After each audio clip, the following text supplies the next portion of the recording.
Walter Hayes had commanded rooms all his life, but nothing prepared him for the moment the ballroom doors opened and Skye stepped through with two small hands locked in her own. Conversation stopped mid-sentence. Glasses froze in the air. Every guest, every investor, every camera in the hall shifted toward the woman he once loved and toward the two children who looked just like him. Walter's breath disappeared from his chest. His fingers slipped from the microphone, not because the crowd was staring at him, but because the two little faces staring back carried his jawline, his expression, his quiet seriousness. Connor blinked up at the bright chandeliers, clutching Skye's hand like a shield. Chloe, bold and curious, tilted her head toward the stage. She raised her small voice and asked a question that shattered Walter's controlled life. "Mommy, is that him?" The hall reacted all at once.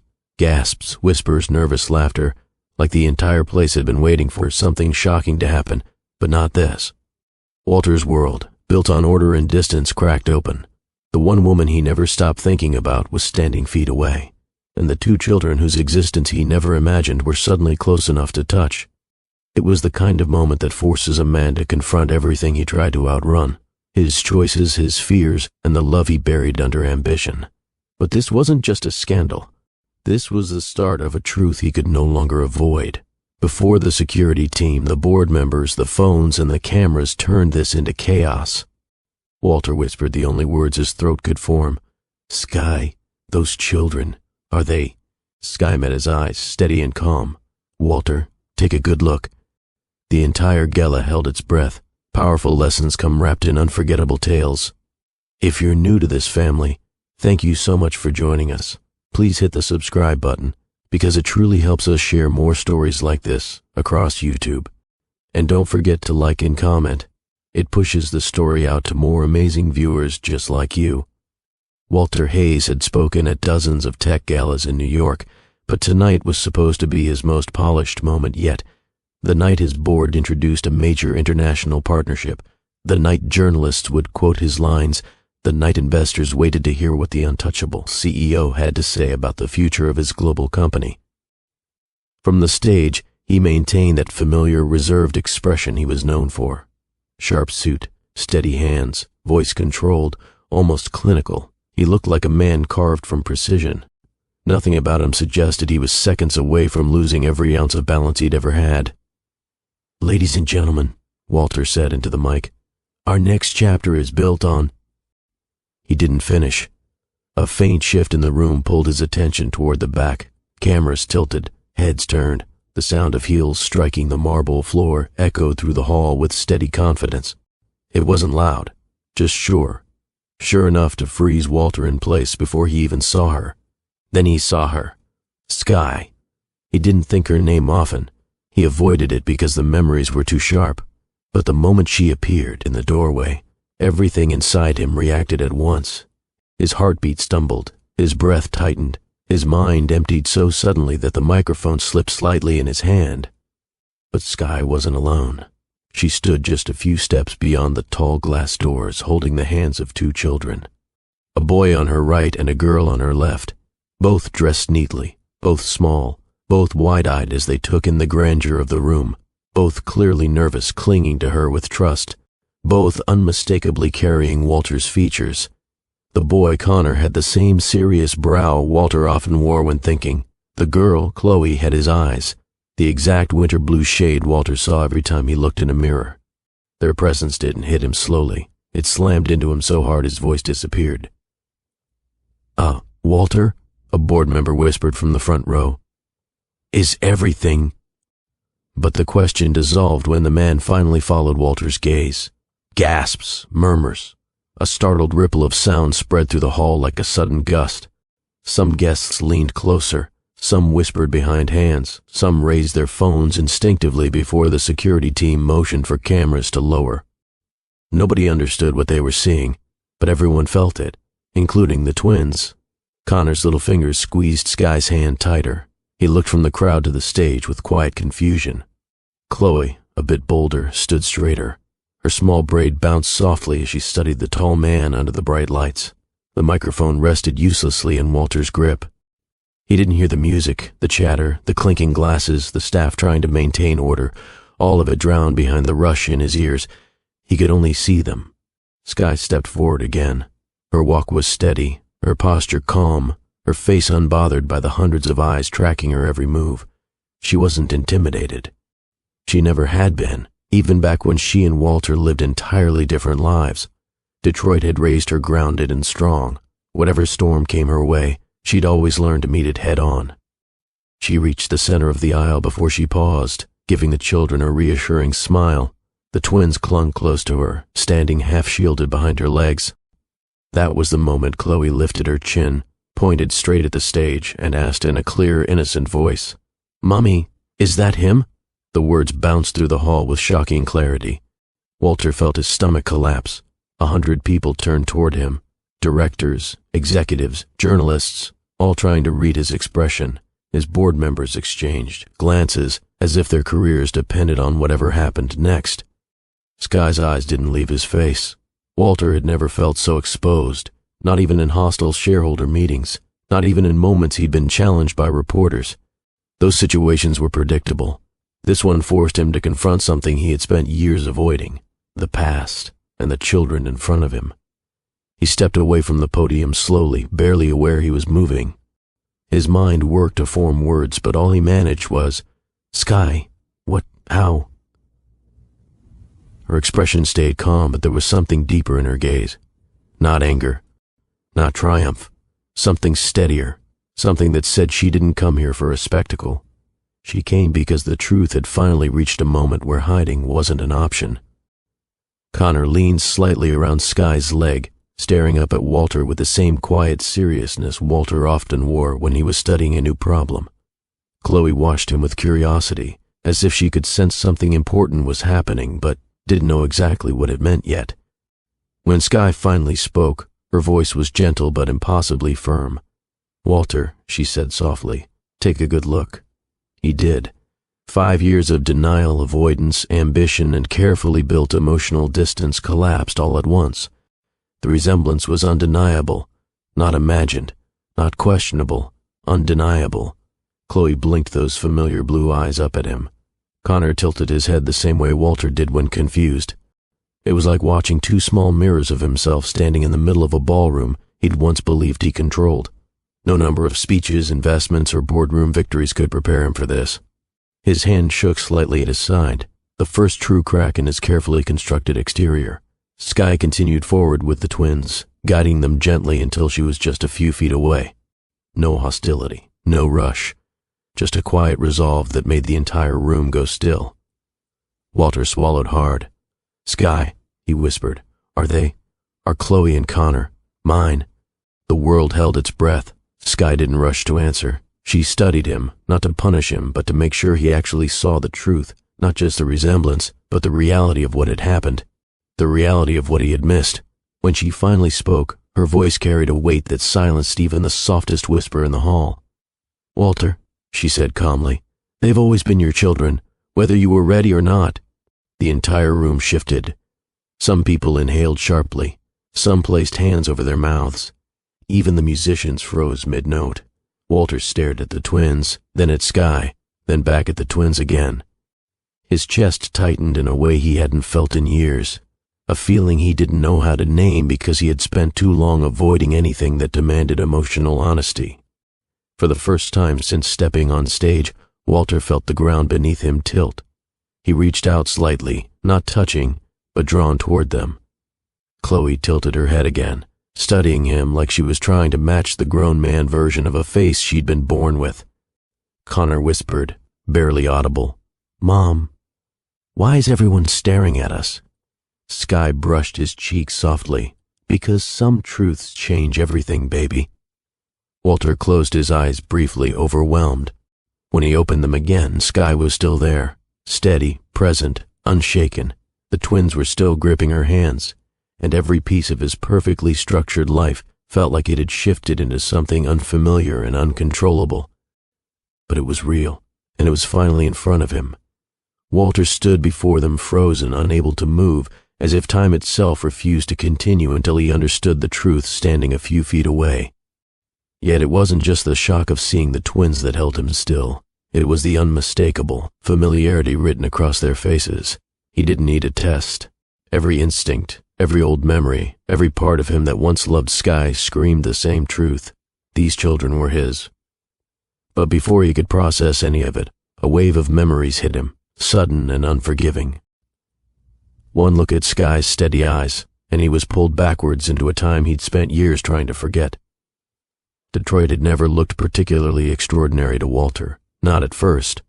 Coming from a Connecticut upbringing full of cold expectations, strict manners, and rigid schedules, he didn't understand cities built around soul, culture, and community.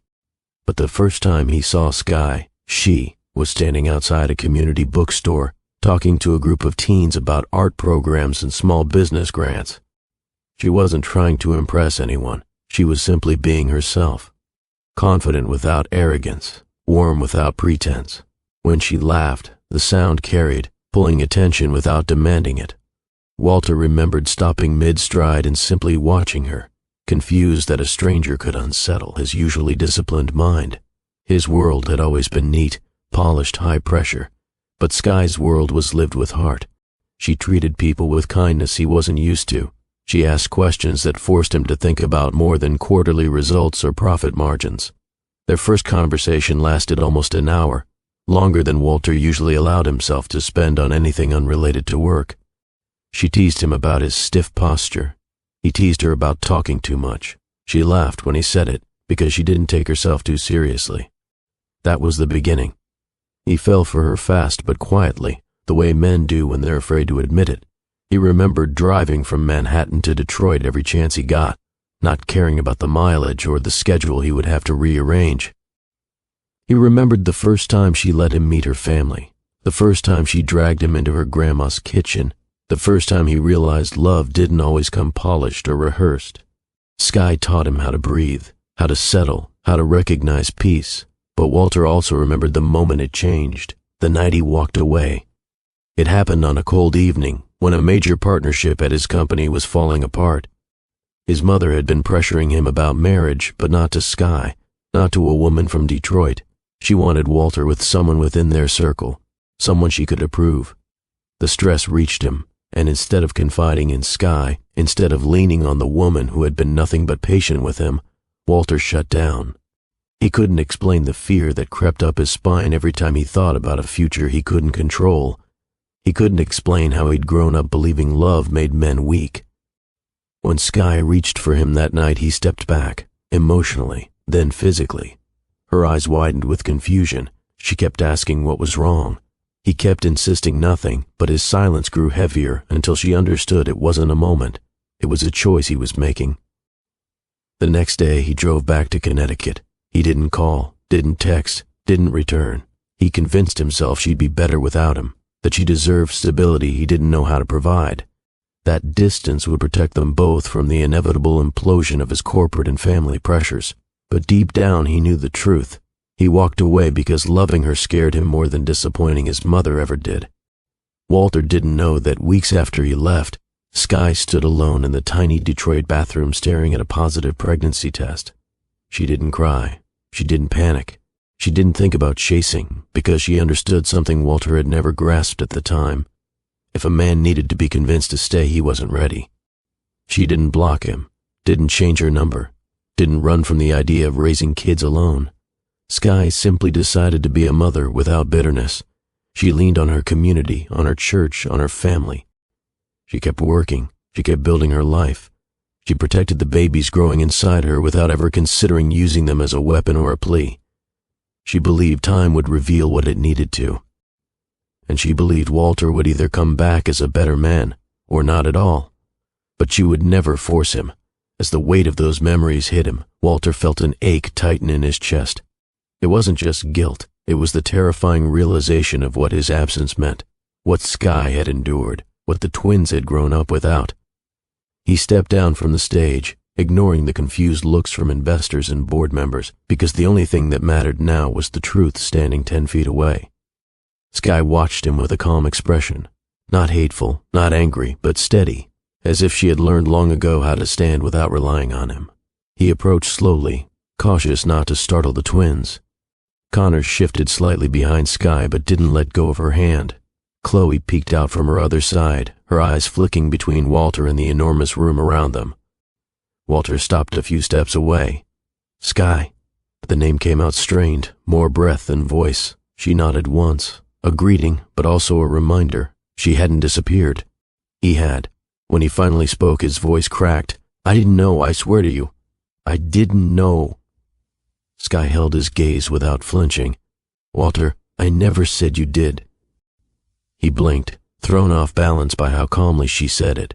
He expected anger. He expected shouting. Instead, she was composed, which somehow felt heavier. Why didn't you tell me? He asked quietly. Sky's answer was soft but sharp enough to cut through the noise in his head. I didn't hide, she said. I stayed exactly where you left me. You just never came back. He swallowed hard, struggling with a truth that felt like a punch. I should have called, he whispered. You should have asked, she replied. Chloe tugged gently at Sky's dress. Mommy, why does he look so worried? Sky brushed Chloe's cheek gently. Because he's seeing something important, Walter exhaled shakily. May I talk to them? Connor pressed closer to Sky, unsure. Chloe stepped out a little, studying Walter like he was a puzzle she needed more time to solve. Sky glanced at the twins, then at Walter. She wasn't rushing this moment. She wasn't rushing him either. She simply nodded once. Keep your voice soft, she said. They're not used to crowds this big. Walter knelt slightly, lowering himself to be closer to their height. It wasn't perfect. He felt awkward, unsure, stiff, but he tried. Hi, he said. Chloe blinked. Hi. Connor didn't speak, but he didn't pull away either. Walter swallowed, overwhelmed by how small they were up close, how delicate, how real. You two look very brave tonight, he said. Chloe lifted her shoulders proudly. We're 5. Mom says that's big. Walter let out a shaky breath. Something like a laugh, something like grief. 5, he repeated. I missed so much. Sky's lashes lowered slightly, a flicker of pain crossing her face before she steadied herself again. Connor finally spoke, voice soft. Are you the man Mom used to talk about? Sky inhaled sharply. Walter's voice almost failed. I hope so, he answered quietly. I hope I can be. Before anything else could be said, a cluster of board members approached, whispering urgently. Walter, this is blowing up online. Who are they? Is this going to affect the announcement? Walter raised a hand, surprising everyone. Not now, he said firmly. This is more important. Gasps rippled through the crowd. Walter Hayes had never said those words in public before. Business always came first. Until tonight. He turned back to Sky. Please, he said, voice low. Can we talk somewhere private? Sky nodded slightly, not because she trusted him, but because the twins didn't need to see hundreds of eyes staring at them any longer. She guided Chloe and Connor forward, and for the first time in years, Walter followed Sky instead of walking away from her. Walter led the way out of the ballroom, but his steps were slow, uncertain, as if every part of him wrestled with the reality unfolding around him. Sky kept a calm, gentle pace behind him, Chloe and Connor clinging to her hands with tired little fingers. Their eyes darted curiously around the dim corridor, while the muffled noise of the gala faded behind them. A security guard held open the door to a quieter executive lounge, and the moment the door closed, silence wrapped the room like a heavy coat. Sky guided the twins to a long leather couch. Chloe climbed up immediately, swinging her legs, while Connor sat closer to Sky's side, still processing everything. Walter stood near the center of the room for a moment, looking like a man who had never been this unprepared in his life. Sky watched him carefully, her expression unreadable. You can sit, she said softly. Walter nodded once and pulled a chair closer but didn't sit fully. He hovered on the edge, unsure if he even deserved comfort in this moment. His gaze flickered to the twins, then to Sky, then back again, as if he kept trying to grasp something too big to hold. He finally whispered, I don't know where to start. Sky folded her hands in her lap. Start with honesty. Her voice wasn't sharp. It wasn't cold. It was steady, a reminder that she wasn't here to punish him. She was here because truth had finally arrived at their doorsteps. Walter inhaled deeply. Sky, I swear to you I didn't know you were pregnant. Not for a second. If I had... She gently lifted a hand. Walter, I know you didn't know. That sentence shocked him more than anything. He blinked. You believe me? I've always believed that part, she replied. You weren't cruel. You were lost. That's different. The words hit him hard. He looked down, ashamed. Then why? Why didn't you call? Why didn't you tell me? Sky took a slow breath before answering, choosing her words with care. I never hid, she said simply. I kept the same number. I lived in the same apartment for years. I stayed exactly where you left me. Walter frowned, confusion and guilt tangling in his chest. But you didn't reach out. No, she admitted. I didn't. Why? His voice cracked. Why didn't you tell me I had children? Why didn't you give me the chance? Sky looked at him with eyes that carried 5 years of hurt and healing. You had already shown me what you wanted, she said quietly. When you walked away, you didn't ask why I was upset. You didn't check back. You didn't call. You disappeared. Walter shut his eyes tightly, as if the truth stung too sharply. Sky continued, her voice still calm. You left me in silence, Walter. So I let you have what you chose. Silence. His head dropped, shoulders heavy with regret he'd never felt so painfully before. You thought I didn't want you, he whispered. That I didn't want anything. You left without a word, she replied, not unkindly. What else was I supposed to believe? He swallowed hard, staring at the floor, remembering every ignored call from Detroit he never made, every message he never sent, every opportunity he missed to ask if she was okay. Sky leaned back slightly, the memories washing over her too. When I found out I was pregnant, I thought about calling you 1,000 times, but I had to ask myself something honest. Would he even pick up? Would he even return the call? Walter felt that question like a punch. His silence back then had answered it for her, but I would have, he started. Sky shook her head gently. You weren't ready to be that man yet, and I wasn't going to chase someone who walked away. Connor shifted closer to her side, leaning his small head against her arm.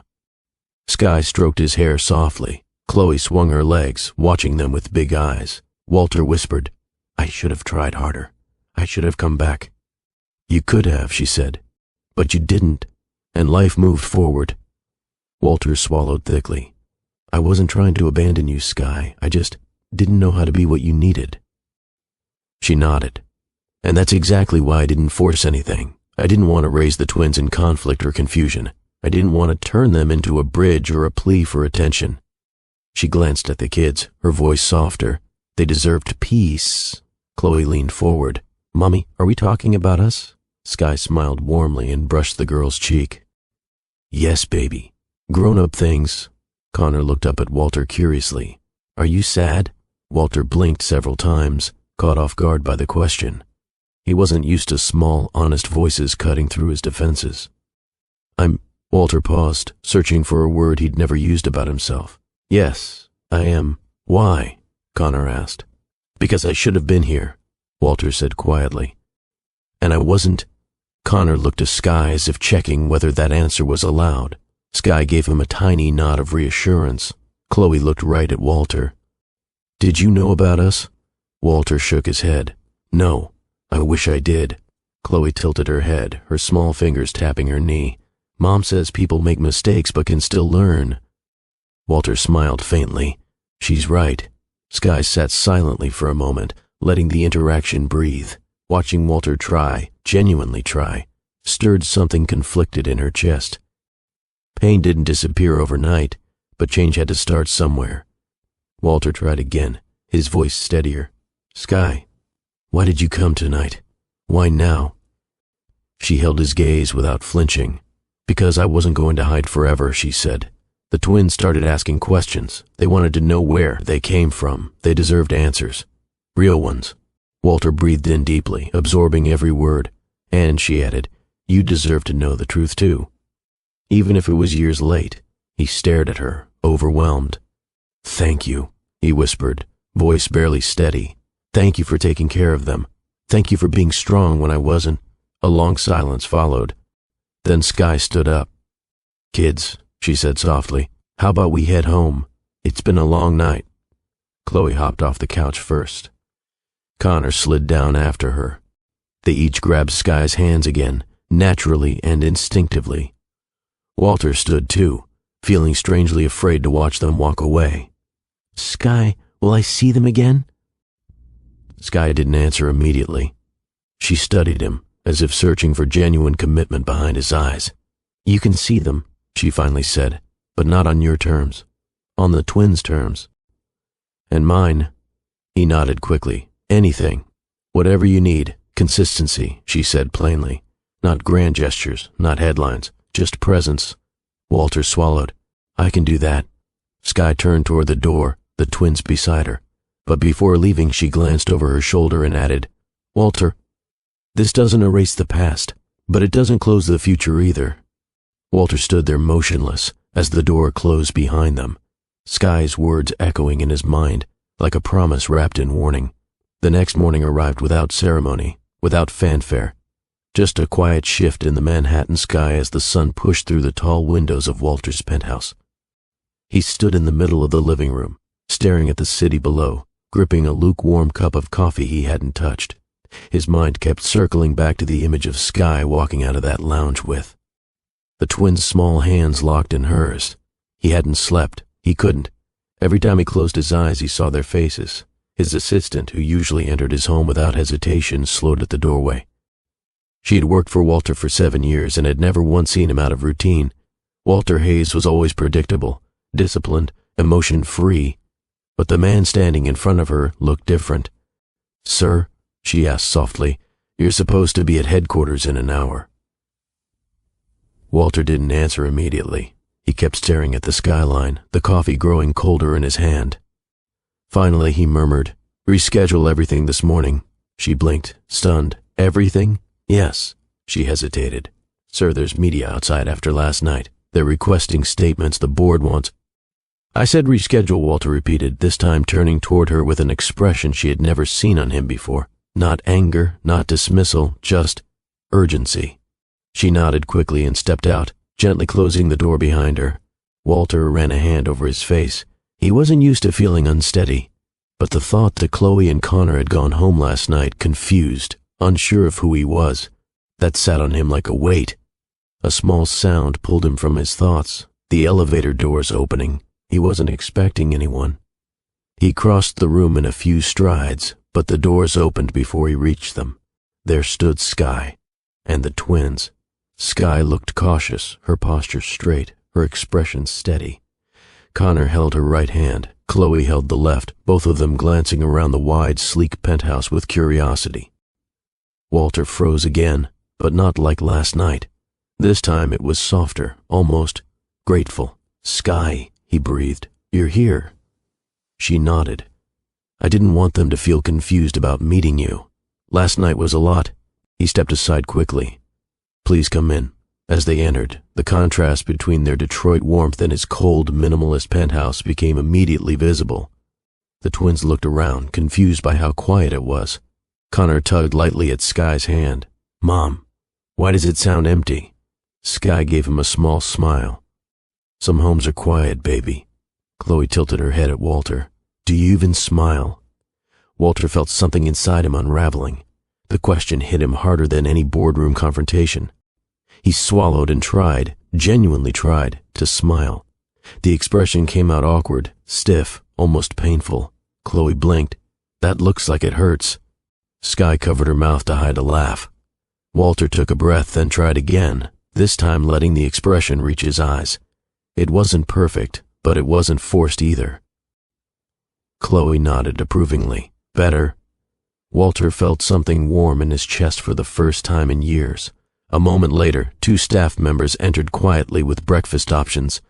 They froze mid-step when they saw the twins. One whispered to the other, "Are those?" Walter cut in sharply. Not a word. They nodded, eyes wide, quickly placing the food down before leaving with a mix of shock and awkward attempts at professionalism. His home, usually a polished machine of efficiency, felt suddenly alive, unfamiliar but fuller. Walter motioned toward the breakfast table. "Would you like something to eat?" Chloe lit up. "Do you have waffles?" Walter looked at Sky for help. She smirked. Just say yes, yes, Walter repeated quickly, making Chloe giggle. Connor climbed into one of the chairs, still cautious. Walter sat across from him. He didn't talk much because he didn't want to overwhelm the boy. Instead, he observed, quietly, attentively, the way Connor checked in with Sky before doing anything, the way Chloe hummed to herself while buttering her toast, the way the twins felt at home around their mother. He wondered if they'd ever feel that way around him. As the kids ate, Sky walked toward the windows, taking in the view. Walter joined her after a moment, keeping a respectful distance. Thank you for coming, he said quietly. Sky nodded without looking at him.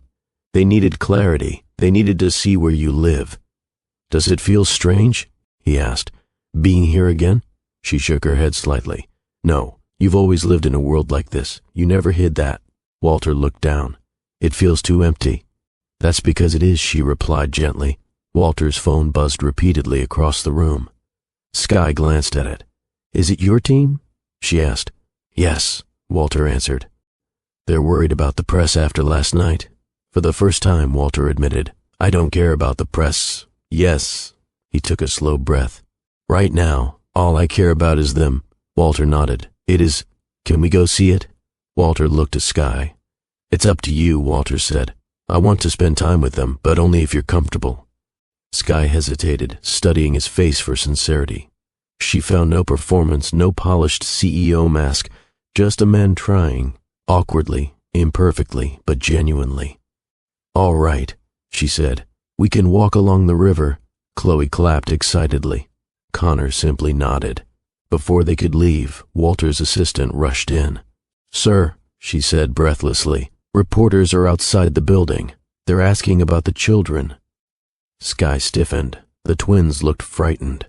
Walter immediately stepped forward. No one speaks to them. No photos. No questions. His tone was so sharp that his assistant flushed and apologized. I'll clear the entrance, she said quickly before running out. Walter turned back to Sky. You're not facing that alone. I'll handle everything.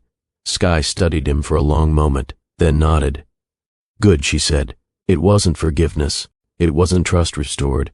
It was acknowledgement. A beginning. As they prepared to leave, Connor approached Walter tentatively. Do you read? Connor asked. Walter blinked. Read? Mom says people who read are kinder. Walter looked at Sky in disbelief. She shrugged as if to say, kids listen even when you think they don't. Walter knelt down slowly. I do read, he said softly. Maybe we can read something together. Connor stared at him for a moment, then nodded once. A small but honest acceptance. Chloe tugged at his pant leg. Do you have toys? Walter froze again. Sky laughed. He doesn't. Chloe sighed dramatically. Figures. Walter scratched his head. I can get some? The twins looked at him like he had just offered a new planet. Sky smiled faintly. They'll appreciate that. Walter felt something shift inside his chest, a melting of the emotional walls he had built his entire life. Not because he suddenly knew how to be a father, but because two small voices were drawing something out of him he never knew existed, and for the first time, Walter wanted to learn. 2 days after the quiet morning in Walter's penthouse, Sky packed a small overnight bag for the twins and loaded them into her car. She had been firm about one thing since the gala. If Walter wanted to understand the life he had missed, he needed to understand all of it, not just his world of glass walls, business meetings, and quiet echoing rooms. He needed to see where his children laughed, learned, and felt safe. He needed to experience the community that raised Sky when he wasn't there to hold her together. So she invited him to Detroit, not for a grand tour, not for a polished demonstration, just to see the truth. Walter arrived on a late morning flight. Unlike his usual approach, private jets, assistants, scheduled drivers, he followed Sky's instructions and came alone, quietly, carrying nothing but a backpack and a mind full of apprehension. When he stepped outside the airport, Sky waved him over from her car. Chloe sat in the back with a coloring book, Connor with a small plush toy shaped like a lion. Walter approached slowly. Thank you for picking me up. Sky nodded once. You said you wanted to learn. This is part of that. He glanced at the twins through the back window. Chloe waved excitedly. Connor offered a tiny nod, his version of a greeting. Walter smiled back, feeling the same warm pull he had felt in his penthouse. When he climbed into the passenger seat, he immediately noticed the small details. Tiny crumbs on the floor from the twins' snacks, the soft gospel music playing quietly from the radio, and a small laminated emergency contact card taped near Sky's dashboard with her grandmother's number written neatly. Her life was built on structure and love, nothing excessive, nothing cold, nothing distant. Walter fastened his seatbelt as Sky started driving. "Where are we heading first?" he asked. Sky tapped her fingers against the steering wheel lightly. "Home. My world isn't fancy, but it's full." He nodded slowly, feeling the honesty in those words. The drive took them past familiar Detroit landmarks Sky hadn't thought about in years. Small family-owned restaurants, murals painted boldly on brick walls, neighbors walking dogs, children playing on sidewalks. A warmth filled the city even on quiet days, a warmth Walter could feel even from the passenger seat. After 20 minutes, Sky turned down a block lined with modest houses filled with character, porches with chairs, flower pots, small flags, and toys left on steps.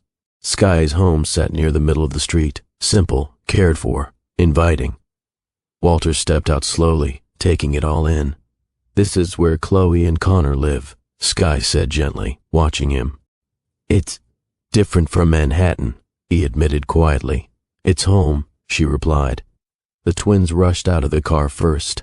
Chloe twirled in the yard, singing to herself, while Connor ran to the steps and sat down to examine a small anthill he had discovered days ago.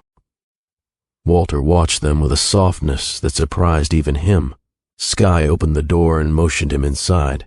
Walter stepped into a space filled with life. The walls were decorated with framed photos of the twins' milestones, first steps, birthday parties, messy pancake mornings, school art projects. Shelves held children's books and small trophies from early childhood activities. A large laundry basket sat in the corner, half full. The living room smelled faintly of vanilla and shea butter. "This is beautiful," Walter said quietly, overwhelmed by the warmth. Sky shook her head. "It's lived in, that's all." He took another slow look around, absorbing the details. Sky's home wasn't extravagant, but it was grounded, present, alive. It held a kind of love he didn't understand yet. "Where to next?" Walter asked. Sky grabbed her keys. "The salon." "The salon?" he repeated, confused. Sky smiled faintly. "Yes. If you want to understand me, you should meet the women who helped raise me." They drove a few blocks to a bustling salon tucked between a local bakery and a thrift store. The moment Sky opened the door, a bell chimed and warm chatter spilled out into the hallway. The room was filled with laughter, hair dryers humming, little girls swinging their legs while getting braids, and aunties debating everything from church announcements to reality shows. "Girl," one stylist shouted when she saw Sky. "Look who the wind blew in." Several women turned, eyebrows rising when they spotted Walter behind her. The chatter shifted instantly. One auntie murmured. "Sky didn't come alone today." Another leaned closer. "And he fine, too." Sky shook her head, embarrassed. "Y'all, please don't start." Walter stood near the entrance, unsure what to do with his hands. He felt like he had walked into a world full of codes he didn't understand, but the twins walked right in like it was a second home. Chloe darted to a stylist she recognized, and Connor settled into a chair near the corner where some kids were drawing. Auntie Carol, the loudest but kindest in the bunch, approached Walter with a raised eyebrow. "So you're Walter," she said, crossing her arms. He nodded stiffly. "Yes, ma'am." She looked him up and down like a judge assessing a contestant on a cooking show. You look like you got money but not enough sense." Sky pinched the bridge of her nose. "Auntie Carol," Walter held up a hand. "She's not wrong." The whole salon erupted into laughter. Even Sky cracked a smile. Auntie Carol softened, her expression shifting. "You hurt our girl. Just know the whole block remembers that." Walter nodded, the weight of her words settling deep. "I know, and I'm trying to fix it," another auntie chimed in, curling her lips thoughtfully. "Trying is good. Trying means you showed up."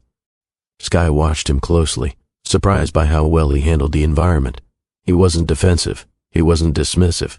He was uncomfortable, yes, but he was present. As the women returned to their clients, Sky leaned against the counter. "This place raised me," she said softly. Walter nodded slowly. "I can see why you're strong." She looked at him for a long moment, unsure how to respond to that. Later that afternoon, Sky drove him to her grandmother's house. The twins adored their great-grandmother and ran straight into her arms when the front door opened. The older woman, small but commanding, hugged them tightly before turning her eyes toward Walter. She studied him in silence. "You look like a man carrying a heavy burden," she said. "Yes, ma'am," Walter admitted quietly. She nodded once. "Good. That means you're awake."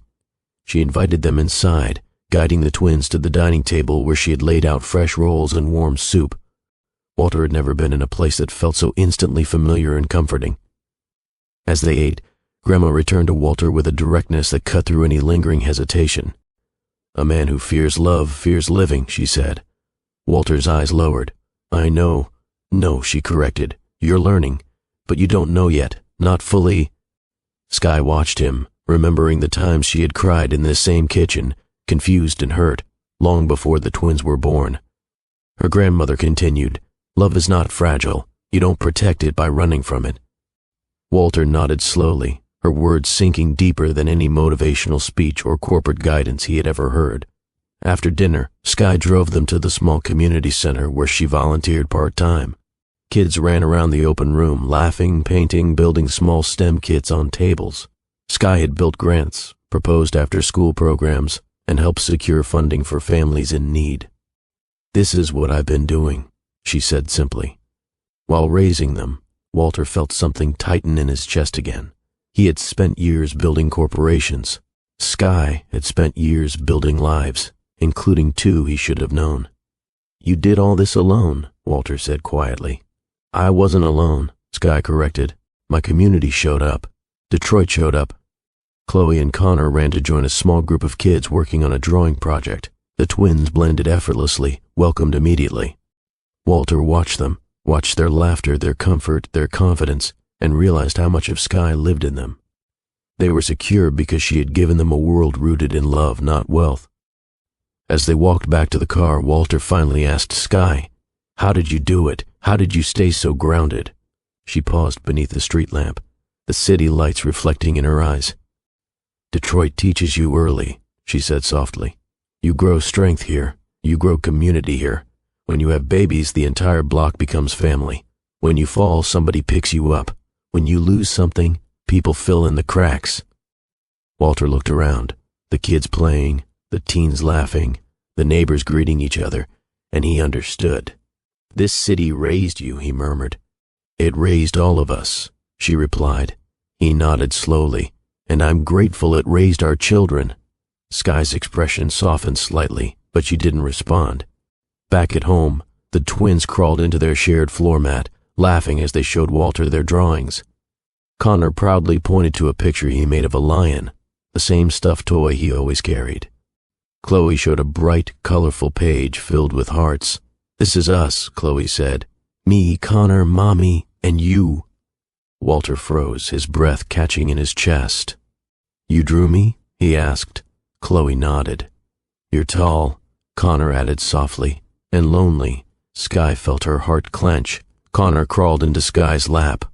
"Mom, can he come see us again?"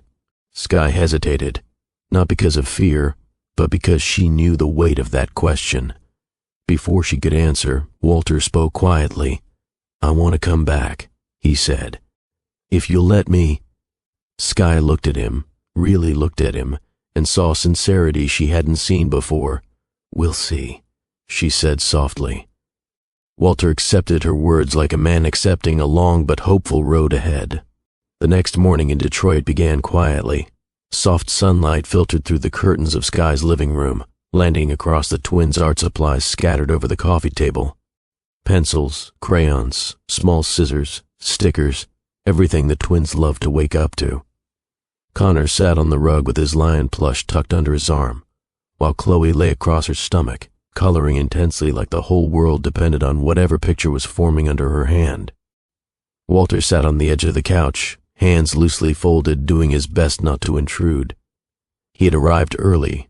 Sky's invitation from the night before had been short and practical, if you want to come back in the morning, come early. The twins wake up full of energy. He took it seriously. Sky came from the kitchen carrying 2 small bowls of fruit for the twins, her expression calm but observant. The night before had been overwhelming for everyone, but she could feel the shifts happening. Subtle, slow, not trust, not yet, but steps. Connor looked up at her. "Mom, we drew pictures earlier. Can Mr. Walter see them?" Sky glanced at Walter. The way Connor said Mr. Walter made something uneasy flicker through Walter's chest, respect mixed with distance. But he said nothing. "Of course he can," Sky replied. Chloe lifted her head immediately. "Mine first." She slid her paper across the rug toward Walter. He reached forward, carefully picking it up like he was handling something fragile. The drawing was colorful and bold. It showed 4 stick figures, 1 tall, 1 medium height, and 2 smaller ones, all standing in what looked like a park. The tallest figure had broad shoulders and a square face. The smaller girl figure had a big smile and a bright yellow dress. The boy figure carried a small lion. At the top of the paper, in Chloe's careful handwriting, it said, Walter felt something tighten in his chest. Not pain, not guilt, something gentler, something he didn't have a name for yet. He looked up and found Chloe watching him closely. "You drew me?" he asked, his voice softer than he intended. Chloe nodded proudly. "You're tall, and your eyes always look like you're thinking really hard." Sky bit her lip to hide a smile. Walter stared at the drawing again. "You made me smile in the picture." Chloe shrugged. "Mom says everybody smiles in real life. Some people just forget how." Walter lowered his eyes, humbled. "You're right." Chloe sat up straight, pleased by his reaction. "Do you like it?" "I love it," Walter said, and he meant it. "Can I keep it?" Chloe's entire face lit up. "Really?" "Yes," he said, smiling gently. "It means more to me than you know." Sky watched the exchange, without rushing it, her expression softening despite her guarded heart. Connor's drawing was next. Unlike Chloe's lively picture, his was simpler, drawn with steady hands and quiet focus. He held his paper close, walking slowly toward Walter. After a hesitant moment, he extended it. Walter took it carefully. This drawing showed only 2 figures, Walter and Connor, standing on grass under a sky full of small blue dots. Walter held a book in one hand. Connor held a lion plush. Both had small smiles. Carefully written at the bottom was something that made Walter inhale sharply. Walter looked up, confused but deeply moved. "Learning," he repeated gently. Connor nodded. "Mom says people learn to be good at things, even big things." "What big things?" Walter asked softly. Connor looked at him with steady eyes that reminded Walter painfully of himself. "Being a dad." Sky's breath caught. She turned away for a moment, placing a hand over her stomach as if steadying herself. She hadn't expected that. Even for Connor, quiet, thoughtful Connor. That was a heavy truth for a 5-year-old to say. Walter swallowed hard. "Connor, I want to learn. Truly." Connor stared at him, saying nothing, but his silence didn't feel fearful. It felt like evaluation, as if he was trying to decide if he believed him. After a long moment, Connor nodded once. "Okay, just one word," but it held more weight than any multi-billion-dollar contract Walter had ever signed. Sky settled on the couch beside Connor, brushing a curl away from his forehead. "Baby, how are you feeling?" Connor leaned against her. "I'm thinking, what are you thinking about?" she asked. Connor pointed to Walter without looking up. "About him." Walter leaned forward slightly. "You can ask me anything, Connor. Anything at all." Connor looked at him with wide, honest eyes. "Are you staying?" The room fell silent instantly. Sky's hand froze mid-stroke against Connor's hair. Chloe looked from her brother to Walter, waiting. Walter's breath caught in his chest. It was a question he knew would come eventually, but hearing it directly from a child made every careful thought fall apart. Walter started, but Sky held up one hand slightly without even looking at him. "Connor," she said gently, "we'll talk about that in a moment." But Connor shook his head. "No, Mom, I want to know." Sky swallowed, her heart tightening. She wanted to be careful. She wanted to protect the twins, but she also wanted honesty, the one thing missing from their past. Walter sat up straighter. He didn't rush. He didn't force. He just breathed in deeply, then looked Connor in the eyes. "I want to stay," Walter said, his voice steady but warm. I want to be here for you and Chloe. Not just once, not just today. I want to be here. For real. Chloe leaned forward. Like, always? Walter's throat tightened. As much as you'll let me. Sky closed her eyes briefly, absorbing those words. Whether he meant them or not would be proven over time, but she heard something different in his voice today. Something grounded, not impulsive. Connor frowned slightly. Mom, do you believe him? Sky lifted her son onto her lap, holding him gently. Baby, I believe he's trying. Connor looked at Walter again. Trying is good, he murmured, but are you staying? Walter exhaled slowly. Connor, I can't change the years I missed, but I can change every year after this. The boy studied him again before asking the question that struck right at the deepest part of Walter's chest. Do you love us? Sky's eyes widened. She reached out instinctively. Connor, but Walter answered without hesitation. I don't know how to be perfect at it, he said quietly. But yes, I love you. The moment I saw you, both of you, something inside me changed. Chloe blinked. Changed how? Changed like, I knew I wanted to protect you, and be close to you, and make sure you never feel alone. Chloe nodded at this. Connor didn't smile, but his body relaxed just slightly. A little later, the kids went to their shared room to show Walter the rest of their drawings. Sky used the moment to step into the hallway and catch her breath. This was the first time the twins had spoken their fears out loud. It wasn't easy for her either. As she leaned against the kitchen counter, she heard voices, tiny, private voices. Chloe, Connor, do you think he's going to disappear again? Connor, I don't know. Mom was sad last time. Chloe, I don't want her sad. Connor, me neither. Walter had frozen in place near the hallway corner, just out of sight. Their voices reached him clear as day. His heart twisted sharply. He felt the weight of every unspoken scar Sky had hidden from him. Every fear the twins carried because of a man they didn't even know existed until a few days ago. He stepped into the doorway. Kids, he said softly. The twins turned at the same time. Walter knelt to the ground, steadying his voice. I heard what you said, he whispered, and I want to tell you something important. Chloe stepped closer. What?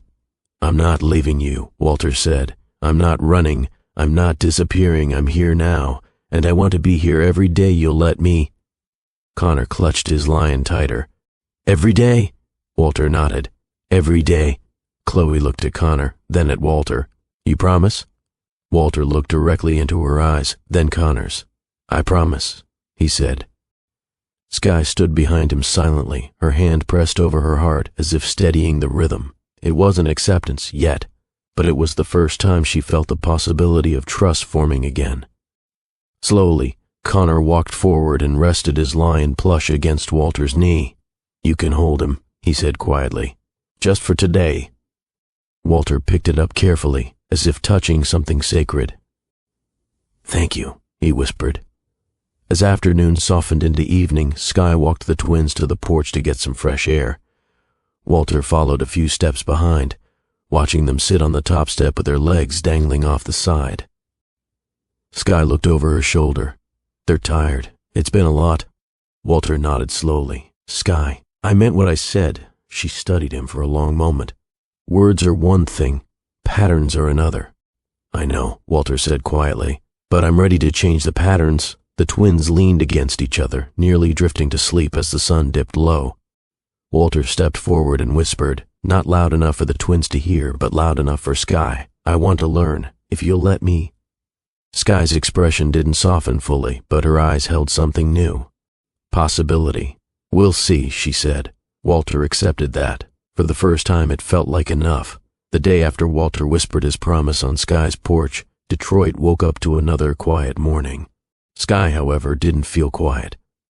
After dropping Chloe and Connor at her grandmother's house, she drove to her small home office, an extra bedroom she'd converted into a space for her nonprofit work. It was the same room where she'd sorted bills, printed job applications, conducted late-night virtual meetings, and kept all documents related to the twins' school and medical needs. She hadn't meant to look through her old papers that day. But some truths demanded to be revisited before new steps could be taken. Stacks of manila folders sat neatly labeled on the shelf. She pulled out the one marked legal. Her hands trembled slightly, and she paused, grounding herself with a steady breath. After everything that had happened, after the gala, after Detroit, after seeing Walter try, she needed clarity. Not for revenge, not for pain, for truth. She placed the folder on the desk and opened it. Old papers greeted her. Medical forms from the twins' birth, early intervention forms from their toddler years, immunization records. Then one sheet fluttered loose, landing near her lap. She froze. That document. The one she had spent years avoiding. The one she had cried over so hard her chest hurt. She picked it up slowly, her fingers brushing the bolded legal header. Termination of parental rights, signed by Walter Hayes. For a moment she couldn't breathe. Her mind slammed back to the day she'd first seen it. Skye was 7 months pregnant, tired but hopeful, sitting in the cramped office of a pro bono attorney who helped single mothers file the proper paperwork for maternity leave and insurance coverage. The attorney, a middle-aged woman with kind eyes, had stepped out briefly to retrieve additional forms. When she returned, she held a stack of documents. As she placed them on the desk, one sheet slipped from the pile and drifted towards Skye. Something about the large, block letters caught Skye's eye. She picked it up without thinking. She read the title. Her heart dropped. The attorney immediately looked concerned.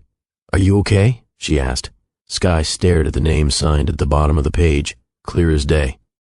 Walter Hayes, the same man she had shared her heart with, the same man who vanished without explanation, the same man she once believed would eventually return, at least to check on her. The attorney gently leaned forward. "I'm sorry you saw that. It wasn't supposed to be in this stack." Skye's breath trembled. He signed this?" The woman hesitated, too long. "It appears so," she finally said. "But I don't know the details. I can look—" Skye couldn't hear the rest. The room spun. The walls closed in. Her hands shook uncontrollably. She felt erased. Erased from the life she once thought she'd share with him. Erased as a partner. Erased as the mother of the children he didn't even know existed. Tears gathered at the corners of her eyes, but she blinked them back. She had promised herself she would not cry over a man who chose distance, but this wasn't distance. This was rejection in legal form. She folded the paper carefully, placed it into the folder she carried for maternity documents, and left the office before the attorney could stop her. She reached her car, closed the door, and the tears came fast and hard. She cried until her throat burned. She cried until the windows fogged. She cried until her hands went numb from gripping the steering wheel. Why would he do this? How could he sign something so final, so harsh, so absolute? She pictured his mother, the way she used to look at Skye with polite coldness as if Skye were temporary. Suddenly the truth clicked. Skye whispered to herself, his mother did this, but she knew the woman, and she knew the manipulation. Walter had always been pressured, controlled, guided by fear rather than love. And the document was the final confirmation Skye didn't want but desperately needed. Whatever future she hoped for was gone. She tightened her grip around her belly. "I'm protecting you," she whispered to her unborn twins. "We're leaving." That night she packed her belongings and moved back in with her grandmother. She didn't answer calls from unknown numbers. She didn't check Connecticut news. She didn't follow Walter's career. She built her world without him.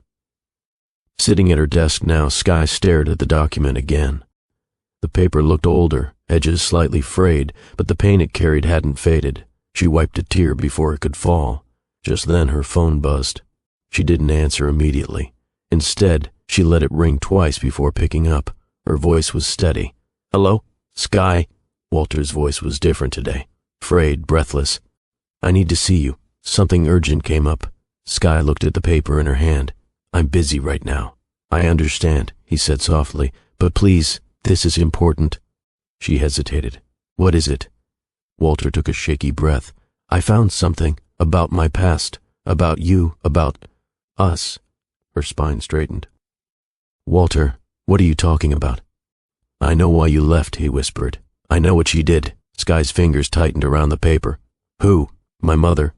Silence stretched between them. Skye closed her eyes and let out a slow, steady exhale. "I'll meet you at my grandmother's porch. Sunset. I'll be there." He breathed. Before he could say more, she hung up. Her hands trembled as she placed the document back into the folder. Seeing it again caused old wounds to reopen, but it also sparked something else, resolve. This was no longer about pain. It was about truth. The evening air was cool as Skye stepped outside, the porch bathed in orange gold light. She sat on the wooden swing, the same swing where Walter had made his pledge the day before. The twins were inside with their great-grandmother, laughing over a puzzle. Skye waited. Minutes later, Walter's car pulled up. He stepped out slowly, as though carrying something heavy. His face was pale, his jaw clenched. When he reached the porch, he didn't sit immediately. "Skye," he said, voice tight, "I need to tell you something." "Then talk," she said calmly. Walter reached into his jacket and pulled out a document. Her breath caught. He handed it to her with shaking fingers. She unfolded it. Her heart stopped. It was the same document she had seen 5 years ago, but now with something added, a second page, a page she had never seen, a page he had never seen. At the bottom of that page was a notation. Bearer signed under misrepresentation. Maternal executor authorized. Skye looked up sharply. "What is this?" Walter sank into the swing beside her. "My mother did it. She sent me a stack of merger documents the same week you disappeared. She told me the last page was a confidentiality clause for a European partnership. I didn't read it." Skye's pulse quickened. "So you're saying—" "She slipped that form into the packet," Walter whispered. "I signed it thinking it was business." Skye stared at him, her eyes filling, not with tears of weakness, but with years of buried emotion rising too quickly. He continued, voice cracking. "I didn't sign away my children. I didn't even know I was looking at something like that. She stole that choice from me. She stole everything from both of us." Skye looked at the document again, her hands trembling. "You didn't know?" Walter shook his head. "I swear to you, Skye, I never would have done this knowingly." Skye felt her throat tighten. "When I saw this, I thought I meant nothing. I thought our children meant nothing." Walter's voice broke. "You meant everything. I was just too scared to say it, too scared to stay, but I never abandoned them." Silence filled the porch. The truth was now laid bare, ugly, heartbreaking, but real. Skye's chest rose and fell with controlled breaths. "I cried over this paper for months." Walter bowed his head. "I hate that I caused you that pain." Skye closed her eyes tightly. "Your mother did this." "Yes," Walter said firmly, "and I'm going to confront her. Today." Skye looked at him, shocked. "Today?" He nodded. "This ends now." Skye stared at him for a long, heavy moment. "Then go. Don't come back until you've told her everything you should have told her years ago." Walter stood, determination settling into his posture. "I will." And Skye, despite everything she'd been through, believed him. Walter drove through the Connecticut suburbs with clenched hands and a pulse that refused to settle. Each mile toward his mother's mansion added pressure to his chest. Not from fear, he had lived with her brand of pressure his entire life, but from something sharper, something heavier, the knowledge that Skye had suffered because of a signature he never meant to give, the knowledge that his twins had grown up without him because of a decision he didn't make, the knowledge that his mother had played God with his life, without hesitation, without mercy. He had spent years trying to please her, years letting her control his decisions, shape his image, dictate his relationships, years believing that obeying her meant stability. But today, he wasn't her obedient son. Today, he was a father who had lost too much. He turned into the long driveway and parked in front of the towering mansion. The lawn was perfectly trimmed, lights glowing along the walkway. Everything about the property shouted order and wealth, just like she always demanded. But tonight, none of it intimidated him. He walked up the marble steps and rang the doorbell. A few moments later, the door opened. The housekeeper looked surprised. "Mr. Hayes, your mother wasn't expecting—" "Where is she?" Walter's voice left no room for excuses. The housekeeper swallowed and stepped aside. In the drawing room, Walter walked down the hallway, each step echoing in the high-ceilinged home he had once considered a place of refuge. Today it felt foreign, cold, heavy with memories of silence instead of love. His mother, immaculate as ever, sat on a velvet chair beside a fireplace that burned low. Her posture was flawless, her expression composed. A porcelain teacup rested between her manicured fingers. She didn't stand when Walter entered. She didn't smile. She simply lifted her eyes and said, "Walter, to what do I owe this unannounced visit?" He stared at her for a long moment, breathing slowly to steady himself. Then he held up the document. Her gaze flicked toward it. She did not flinch. She did not panic. Her expression didn't even fully change, just a subtle tightening around her jaw. Walter took a step closer. "You forged my signature," he said quietly. His mother blinked once. "Forged? Don't be ridiculous." Walter placed the document on the polished table. "These are your authorization marks. You slipped this into a business packet. You told me it was a confidentiality clause. You lied." Still calm, she set her teacup down. "I protected you." "From what?" Walter demanded, emotion rising. "From a life beneath you," she said simply. "From distractions, from entanglements, from that girl who saw you as an opportunity." Walter stared at her, stunned. "Sky never asked me for anything. She asked for your time," his mother replied. "Your presence, your attention, which would have derailed everything you've built." Walter stepped closer, anger burning hot beneath his skin. "She asked me to be a partner, a man, not a corporation." His mother frowned. "You were not ready, and neither was she. She came from a background that would eventually embarrass you. You needed someone polished, someone appropriate." Walter's hands curled into fists. "You don't get to decide who is appropriate for me, but I already did," she said smoothly, "years ago, and you're standing here successful because of it." "No," Walter said sharply. "I'm standing here incomplete because of it." Her eyes narrowed. "Incomplete? I have 2 children," he said, voice shaking. 2 children I didn't know for 5 years. Because of you." She tilted her chin slightly. "They were never meant to be part of your path." Walter's breath stalled. "You had no right to erase them." His mother sighed, as if bored by the accusation. "Walter, everything I've done has been for your future. You were always meant to inherit this family's image, not drag it into chaos." He stared at her in disbelief. "Chaos? You call their existence chaos?" "I call it an inconvenience," she replied. Something inside Walter snapped. Not a loud snap. Not a violent one. A quiet, decisive one. The kind that ends years of silent obedience.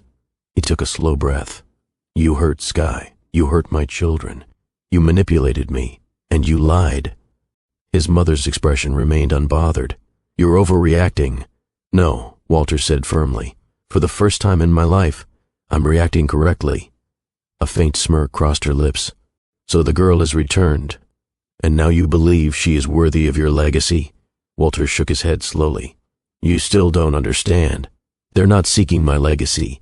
They are my legacy." His mother's smile faded. Walter continued, voice steady but firm. "Sky is raising our children with strength you could never comprehend. She has given them stability, warmth, community, everything you never gave me." She stiffened. "I gave you the best education money could buy. You gave me fear," Walter replied. "Fear of disappointing you, fear of choosing wrong, fear of loving someone you didn't approve of." "Love," she scoffed. "You are speaking like a child." "No," he said. "I'm speaking like a father." He stepped closer. "You took away my right to know my children, to love them, to watch them grow, to protect them. And you never cared what that meant for them, or for me." His mother rose from her seat, finally unsettled. "I did what was necessary." "You did what was convenient," Walter corrected, "and you did it behind my back. You stole everything from me that mattered." She stiffened her posture. "What matters is your standing, your reputation. This family's name." "No," Walter said. "What matters now is Sky, Chloe, Connor." His mother's lips tightened. "So you choose them over your inheritance?" Walter didn't hesitate. "Yes." The silence that followed was long and cold. His mother finally asked, "You're serious?"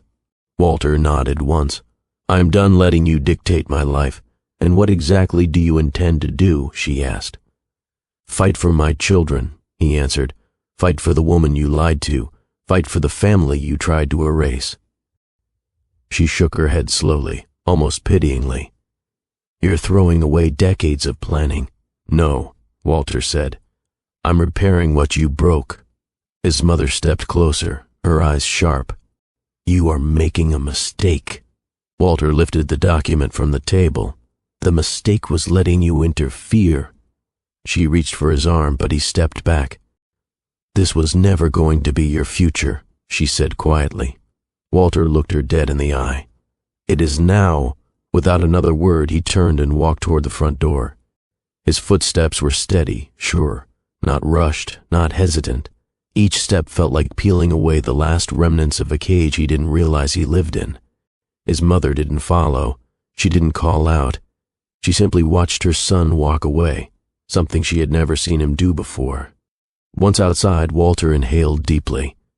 The night air felt different, lighter, sharper, like a first breath after being underwater too long. He got into his car, placed the document on the passenger seat, and gripped the steering wheel tightly. "Sky deserves the truth," he whispered, but as a man determined to earn the family he never knew he had. Walter reached Detroit just after dusk. The city lights shimmered across the skyline as he pulled into Sky's grandmother's driveway. His entire body felt tight, anger from the confrontation with his mother, grief from years lost, and fear of what Sky might say when he told her everything. He had rehearsed various explanations on the road, but none felt right. There was no script for this kind of truth, only honesty. He stepped out of the car, his hands trembling slightly despite the cool night breeze. When he knocked on the front door, Sky opened it immediately, as if she'd been waiting for him but didn't want to admit it. Her expression was calm, but he could see the question swirling in her eyes. "Come in," she said softly. Walter stepped inside. The house smelled like warm cornbread and vanilla, comfort, something he had never known in his own childhood home. In the living room, the twins were on the rug building block towers with their great-grandmother, supervising from her favorite recliner.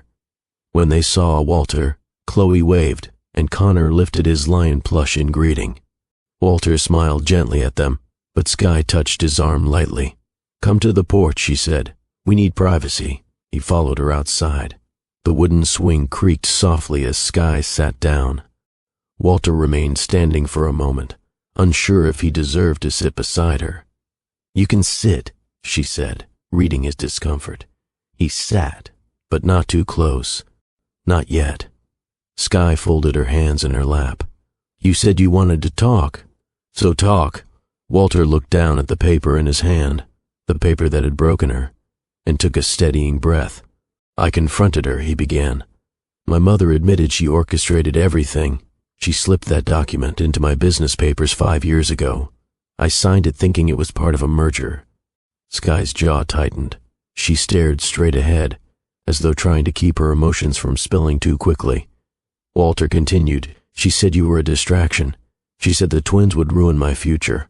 She called them an inconvenience."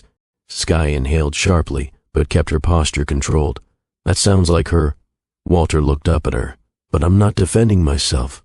Not tonight. I came to tell you the truth you deserve then, and to listen to the truth you deserve to say now." Sky slowly turned to him, and for the first time in years he saw hurt so deep it made his chest tighten painfully. "You want the truth?" she asked. "Yes," he said without hesitation. She looked down at her hands, then back at Walter. "You let me go too easily." Sky's voice remained steady, but her words were sharp with memory. "You disappeared without a word," she said. "No explanation, no call, no follow-up, nothing. We were together for months. You said things that made me believe we were building something, and then you just vanished." Walter swallowed hard. "I was afraid." "I know," she said. "But you never told me what you were afraid of. You didn't give me the chance to understand you. You walked away and left me with silence. Silence that lasted so long it started to feel like the answer." Walter stared at the grain of the wooden porch floor, ashamed. "Sky, I didn't know how to stay. That's the point," she said quietly. "You didn't even try." She stood, pacing a few steps before turning back toward him. "You let me carry the weight of our breakup alone," she said. "You let me cry alone. You let me question myself alone. You let me grow 2 humans inside me without the support of the man who helped make them." Walter blinked, tears forming despite himself. "I didn't know you were pregnant," she nodded. "And that's the part that hurts the most. You didn't know because you didn't ask. I didn't disappear, Walter. I was right there. Same number, same apartment. You didn't reach out. Not once. Walter's chin trembled. I should have. Yes, she said bluntly. You should have. You didn't even check. You didn't even wonder. Did you ever consider that something had happened, that maybe I needed you? Walter felt the truth slice straight through him. I was selfish, he whispered. No, Sky corrected. You were scared, but your fear cost us everything. She sat down again, but farther from him this time, not out of anger, but out of exhaustion. I saw that document, she whispered. I saw your signature. You don't understand what that did to me. I thought you rejected us before knowing they existed. I thought I wasn't worth even a conversation. Walter felt something inside him crack open completely. Sky, he said softly, I didn't know, but the pain it caused you, it kills me. I'm so sorry. She nodded, but not in forgiveness, just acknowledgement. You let silence replace us, she said, and silence hurts more than truth. Walter leaned forward, elbows on his knees. His voice was raw. I thought I needed to be perfect before I could love someone. I thought I had to fix everything in my life first. Sky shook her head. Love doesn't wait for perfect. It waits for effort. Walter looked up at her, eyes glassy. I loved you. I still do. I just didn't know how to keep you. Sky blinked, startled by how openly he said it. You loved me? Yes, he said without pause. I loved you from the moment I realized I wasn't myself around you. I was better. But I didn't know what to do with that. Love wasn't something I grew up around. It always came with rules, image, expectations. He exhaled shakily. I didn't have the courage to choose you the first time. Sky looked torn, her anger wrestling with the softness she had tried to bury. You hurt me, she whispered. I know, he said. You broke something in me that took years to rebuild. I know. You didn't fight for me. Walter closed his eyes briefly, steadying himself. I'm here now. I'm fighting now. Late, but finally. Sky stared at him for a long moment, trying to read the sincerity behind his words. She could see the torment in his posture, the regret in every line of his face, but she wasn't ready to let pain go just because he was ready to acknowledge it. That document made me leave, she said. It made me believe you wanted me gone. It made me believe I was doing the right thing staying away. And I hate that, Walter whispered. I hate that I wasn't there. I hate that you had to make choices alone. I hate that my silence forced you to protect yourself in ways you shouldn't have had to. Sky pressed a hand against her chest. I didn't want to raise them alone, but I had to. I had to stay strong because I thought you had chosen a life without us. Walter covered his face for a moment, breathing through the ache in his chest. Then he lowered his hands and looked at her with clear eyes. Sky, I can't rewrite the past, he said softly, but I can write the rest, with you. If you let me. Before Sky could answer, the porch door creaked open. Chloe stepped outside wearing mismatched socks and holding a juice pouch. Connor followed behind, quieter, holding his lion plush. They looked between Sky and Walter carefully, sensing the heaviness in the air. Chloe spoke first. Are y'all arguing? Sky wiped her eyes quickly and forced a small smile. Just talking, baby. Connor walked over and climbed onto the swing beside Sky. Mom, are you sad? Sky kissed the top of his head. A little bit, Chloe pointed at Walter. Did he make you sad? Walter's throat tightened. He opened his mouth, but Sky spoke first. No, honey, this is grown-up stuff, things we need to talk through. Chloe climbed onto Walter's lap without hesitation, something she had never done before. He froze at first, startled by the sudden closeness, but then gently wrapped an arm around her to support her back. Chloe looked up at him. Are you staying? Mommy asked you something earlier. Connor nodded. Yeah. Are you staying? Walter looked at both twins, then at Sky. I'm not going anywhere, he said softly. Chloe smiled and rested her head against his chest. Connor leaned over and placed his lion plush on Walter's knee, a silent offering of trust. The porch grew quiet, except for the gentle creaking of the swing. Sky watched the scene, the twins choosing him, even after everything, and something inside her loosened ever so slightly. Not forgiveness, not certainty, but possibility. She exhaled slowly and whispered, We'll take this one step at a time. Walter nodded. I'll take every step you give me. And for the first time since their past shattered everything, Sky believed he meant it. The morning after the porch conversation was supposed to be calm. Sky had planned a slow day for the twins, pancakes, cartoons, and a little playtime in the yard before visiting the community center. But by mid-morning, something shifted. Chloe, normally the first one running around the house with unshakable energy, barely touched her breakfast. She pushed her small plate away and rested her head on her folded arms. Sky frowned immediately. "Baby, are you okay?" Chloe shook her head, her curls bouncing slightly. "My head hurts," she whispered, "and I'm cold." Sky placed the back of her hand against Chloe's forehead, and her heart stilled.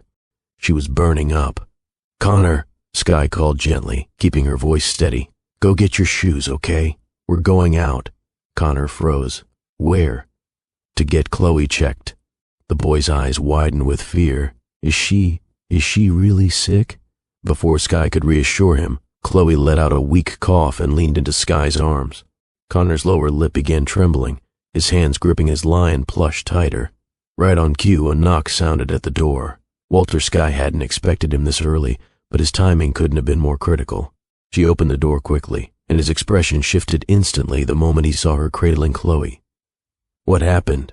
Walter asked, stepping inside with urgency. "She's running a fever," Sky said. "It came out of nowhere."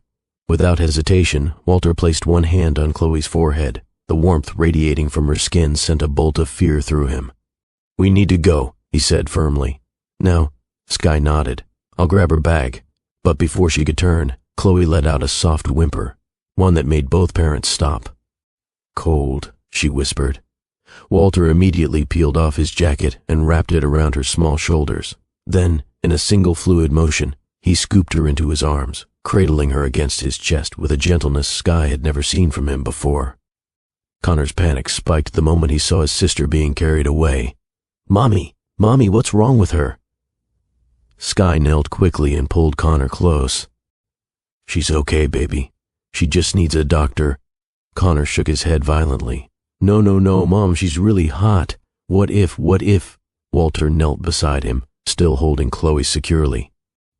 "Connor," he said softly, "your sister is strong. We're going to make sure she's okay, I promise." Connor looked up at him, tears welling. "You promise?" Walter nodded with absolute conviction. "Yes, I won't let anything happen to her." Connor sniffled and gripped Walter's sleeve. "Don't leave her, I won't," Walter said gently. "Come on, stay right by me." Sky grabbed Chloe's small medical folder, her insurance card, and 2 bottles of water. She locked the door behind them, heart pounding as they hurried to the car. Walter took the driver's seat without question. Sky sat in the back beside Chloe, holding her close, while Connor kept whispering small encouragements. "It's okay, Chloe. You're okay. We're right here." Chloe barely responded. Walter kept glancing at the rearview mirror, his jaw clenched. The normally calm man looked raw with worry. "Is she breathing okay?" he asked, voice tight. Sky nodded, brushing Chloe's hair from her forehead. "Yes, but she's burning up." Walter gripped the wheel harder. "We'll be there soon." Connor's small hand slipped into Sky's. "Mom, is she gonna be okay?" Sky kissed his forehead. "Yes, baby. Yes," but her voice trembled just enough for Walter to notice. He pushed the accelerator a little more. Walter parked quickly and jumped out with lightning speed. The moment Sky opened the door, he was already there, carefully lifting Chloe again before Sky even had to ask. The automatic ER doors slid open, and nurses turned immediately when they heard Sky's voice. "She has a high fever, sudden onset, and she's not responding well." Walter's tone was urgent but controlled. Her temperature spiked within the last hour. The triage nurse motioned them to a room. "Bring her back. Let's get her evaluated." Walter carried Chloe all the way to the exam bed, refusing to put her down until the nurse insisted. Sky climbed onto the bed beside her daughter while the nurse checked vitals. Connor clung to Walter's leg, terrified. The nurse glanced at Walter. "She yours?" Walter didn't hesitate. "Yes." Sky looked at him sharply, surprised by the certainty in his voice. But she didn't challenge it. The nurse nodded, clearly moved by how protective he looked. "Sit tight. The doctor will be right in." As she left, Connor tugged on Walter's pants leg again. "Please tell her to hurry." Walter knelt and hugged him with one arm. "She's going to be okay, buddy. Your sister is brave," Connor whispered, "but she's never been this hot." Walter swallowed tightly. "I know. That's why we're here, and we're not leaving her side." Connor nodded, clinging to him like he was an anchor. A pediatric doctor entered moments later with a calm smile. "Hi there, I'm Dr. Collins. What's going on with this little one?" Skye explained the symptoms quickly. She woke up with a headache. Then the fever came suddenly. "She's very warm and lethargic." The doctor examined Chloe gently, speaking with soothing tones to keep her calm. He checked her temperature, her ears, her breathing. "She's running a high fever," the doctor said. "But her breathing is strong. It looks like a viral infection that escalated quickly." Connor let out a breath he'd been holding. Walter released a sigh and leaned against the wall, rubbing his forehead, not in frustration but sheer relief. "We'll run a rapid test just to be safe," the doctor continued. "She'll need fluids and fever reducers. It's good you brought her right away." Skye nodded, stroking Chloe's cheek. Walter stepped forward. "Is there anything we can do?" The doctor smiled. "Just stay close. She'll respond well to familiar voices." Walter nodded firmly. "We're not going anywhere." Skye looked at him again, this time with something shifting in her eyes. A nurse administered medication and set up in 4 for fluids. Chloe whimpered when the needle went in, but Skye held her close, whispering soothing words into her ear. Connor sat on a chair beside the bed, hugging his lion plush tightly. His little foot tapped nervously against the floor.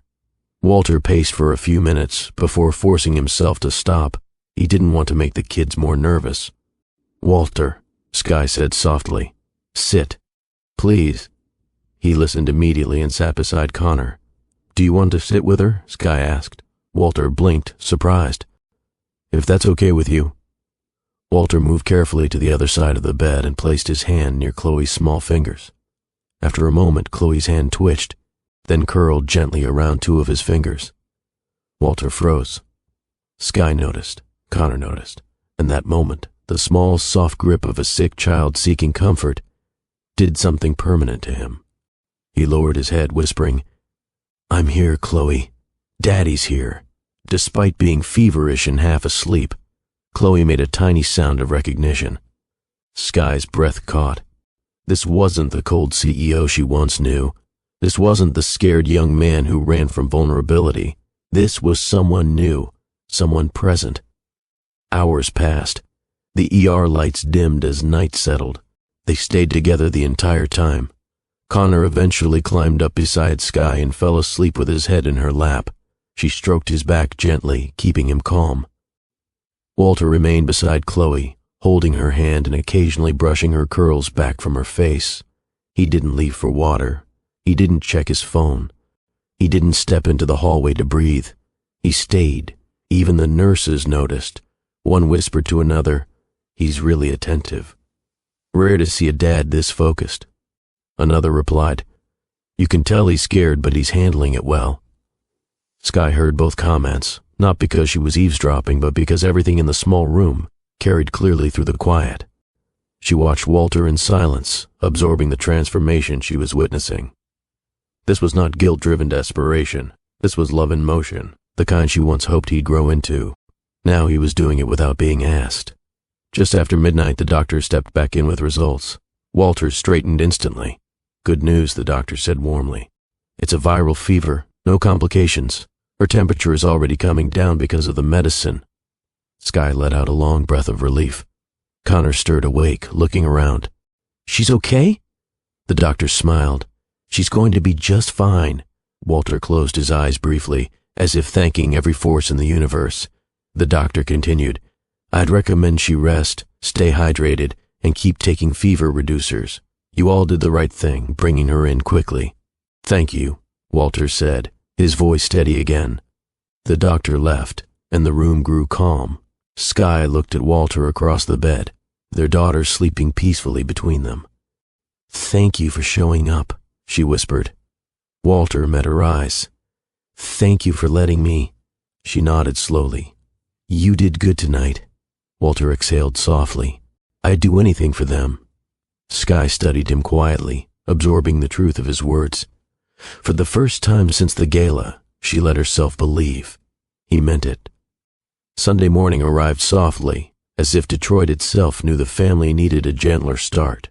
The sun peeked slowly through the blinds of Sky's living room, where Chloe lay on the couch wrapped in a light blanket. Her fever had broken overnight, leaving her cheeks pink but her breathing steady and relaxed. Sky sat on the armchair nearby, watching her daughter sleep. Connor sat cross-legged on the floor, drawing quietly to avoid waking her. Walter, exhausted yet alert, sat near the foot of the couch. He hadn't slept, not really, but the fatigue didn't show on his face in the usual cold way.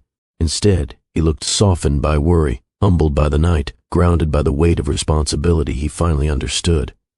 Sky stretched slightly. "She looks better," she whispered. Walter nodded. "Much better." Connor looked up. "Can we go to church today?" Sky hesitated. "I don't know if Chloe's well enough." Chloe stirred and opened her eyes. "I want to go," she whispered, voice small but determined. Sky brushed her cheek. "Baby, you need rest." Chloe shook her head slowly. "Grandma says church makes you feel better, and I want to show Daddy." Walter blinked, sitting up straighter. "Show me what?" Chloe smiled faintly. "Our church, our people." Connor chimed in with a grin. "Yeah. Grandma's church is loud but happy." Walter looked at Sky, silently asking for permission. She studied him, really studied him, for a long moment. Then she nodded. "Okay," she said softly, "but only if Chloe feels up to it." Chloe nodded, curling into Sky's arms. "I feel good enough." Sky sighed, then smiled. "All right, we'll go to the morning service." Connor jumped to his feet. "Yes." Walter stood too. "What can I do to help?" Sky looked at him with measured trust. "Get Chloe's jacket, the purple one, and her small water bottle." Walter nodded and followed instructions immediately. Sky watched him go, surprised by how naturally he moved through her space, how gently he handled the twins, how present he remained even after a long night. It was something she never expected to see, and now couldn't ignore. The drive to her grandmother's church was a familiar route for Sky but new territory for Walter. The closer they got, the more lively the streets became. Cars lined the block, and families in their Sunday best walked toward the brick building with stained glass windows glowing in the morning light. Sky parked a few doors down, and the moment they stepped out, voices floated through the open church doors, gospel melodies, lively rhythms, and joyful shouts of greeting. Connor squeezed Walter's hand. "You ready?" Walter smiled nervously. "I think so." Sky laughed softly. "Just follow the kids." They approached the church steps, where several older women stood greeting people. The aunties from the salon were among them. Auntie Carol spotted Walter instantly. "Well, well, well," she said, adjusting her hat. "Look who decided to visit the Lord's house this fine Sunday." Walter straightened his jacket. "Good morning." Auntie Carol waved her hand dramatically. If you thought that greeting was good morning, just wait until you step inside. It's about to get loud." Sky shook her head, embarrassed. "Auntie, please." Another auntie leaned toward Walter. "You nervous?" Walter tried to smile. "A little." "Oh, you'll be fine," she said. "Just don't stand too stiff. Folks might think you're judging the choir." Connor giggled. "He judges nobody. He's just tall." Walter nodded in agreement. "That's true." They walked inside, and the moment the doors opened wide, the full sound washed over him. Drums, keyboard, tambourines, voices harmonizing effortlessly. The sanctuary pulsed with life.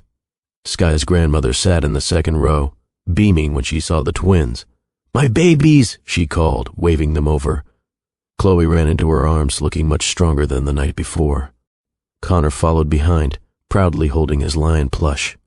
Grandmother then looked up at Walter, her eyes sharp but kind. "You came?" Walter nodded respectfully. "Yes, ma'am."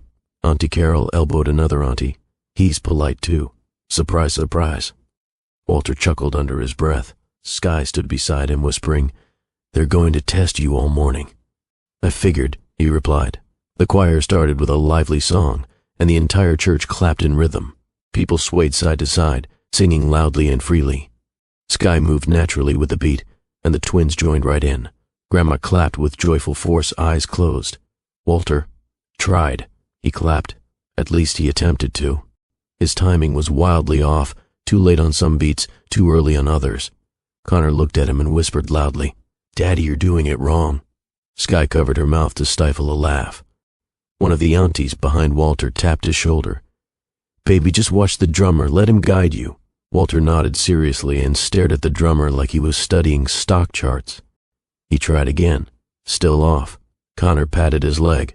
"It's okay, you just gotta learn." Walter smiled at him. "I'm trying, buddy." The aunties giggled, and Sky leaned in. "No points deducted for effort." Walter chuckled, appreciating her tease. As the service continued, the pastor invited the congregation into a moment of gratitude. People began standing and sharing brief testimonies. Grandma nudged Sky. "Stand up, baby." Sky shook her head. "Not today, Grandma. Chloe just got better." Grandma nodded, then nudged Walter instead. Walter's eyes widened. "Me? Yes, you," she said, unbothered. "You have something to be thankful for." Sky's eyes widened too. "Grandma, he's here, ain't he?" Grandma whispered with a smirk. Walter inhaled deeply, then stood slowly. The room quieted slightly when they saw him, a sharply dressed white billionaire standing among families from every corner of the neighborhood. He cleared his throat. "Good morning."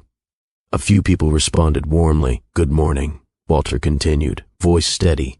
"I'm grateful to be here. I'm grateful for Sky, for Chloe and Connor, and for this community that has welcomed me even when I didn't deserve it." People murmured in agreement. "I'm learning how to be a present father," he continued, "and I'm thankful for the chance to try." A few women wiped their eyes. Sky stared at him, surprised and touched. Walter sat down again slowly, and Grandma whispered, "I like him." Sky hissed back, "Grandma, please." As they exited, the aunties surrounded Walter like he was a contestant on a game show. "So you clapped off beat. That's strike one. Your suit is nice, though. That's a point. You stood up and spoke. Another point, and you helped with the baby last night. Extra points." Walter laughed. "Is there a scorecard?" Auntie Carol placed her hands on her hips. "We're the scorecard." Another auntie leaned in close. "Just don't break our girl's heart again. We won't be so nice next time." Walter swallowed. "I won't." Sky saw the sincerity in his eyes, and her heart softened even more. Before they left, Grandma called Walter over quietly. He approached respectfully. "Yes, ma'am?" She placed her hands gently on Chloe's and Connor's heads. "These children will grow strong," she said. "They already have love from their mother. Now they need love from you." Walter nodded. "I'm here." Grandma then rested her hand briefly on his arm. "Don't be afraid to stay." Walter blinked, taken aback by the simple but powerful blessing. "Thank you," he whispered. As they walked back to the car, Sky observed how the twins hovered next to Walter as naturally as they did beside her. Connor reached for Walter's hand twice. Chloe leaned against his leg when she felt tired again. Sky didn't miss any of it. Detroit wasn't testing him. Detroit was revealing him, and surprisingly, he fit. Not perfectly, not smoothly, but sincerely. Walter opened the car door for Sky. She raised an eyebrow, amused. "You picked that up quick."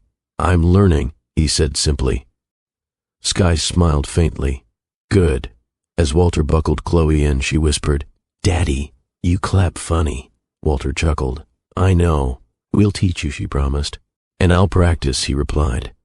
Sky watched the small exchange, her heart catching on something she wasn't ready to name, but it was there, growing, steady, warm. The next morning, Detroit greeted them with warm sunlight and a soft breeze. Sky stood in the kitchen preparing small lunches for the twins. Peanut butter sandwiches cut into neat rectangles for Connor, and a fruit cup for Chloe since she was recovering. Despite being tired from the weekend, she moved with practiced care, humming softly to herself.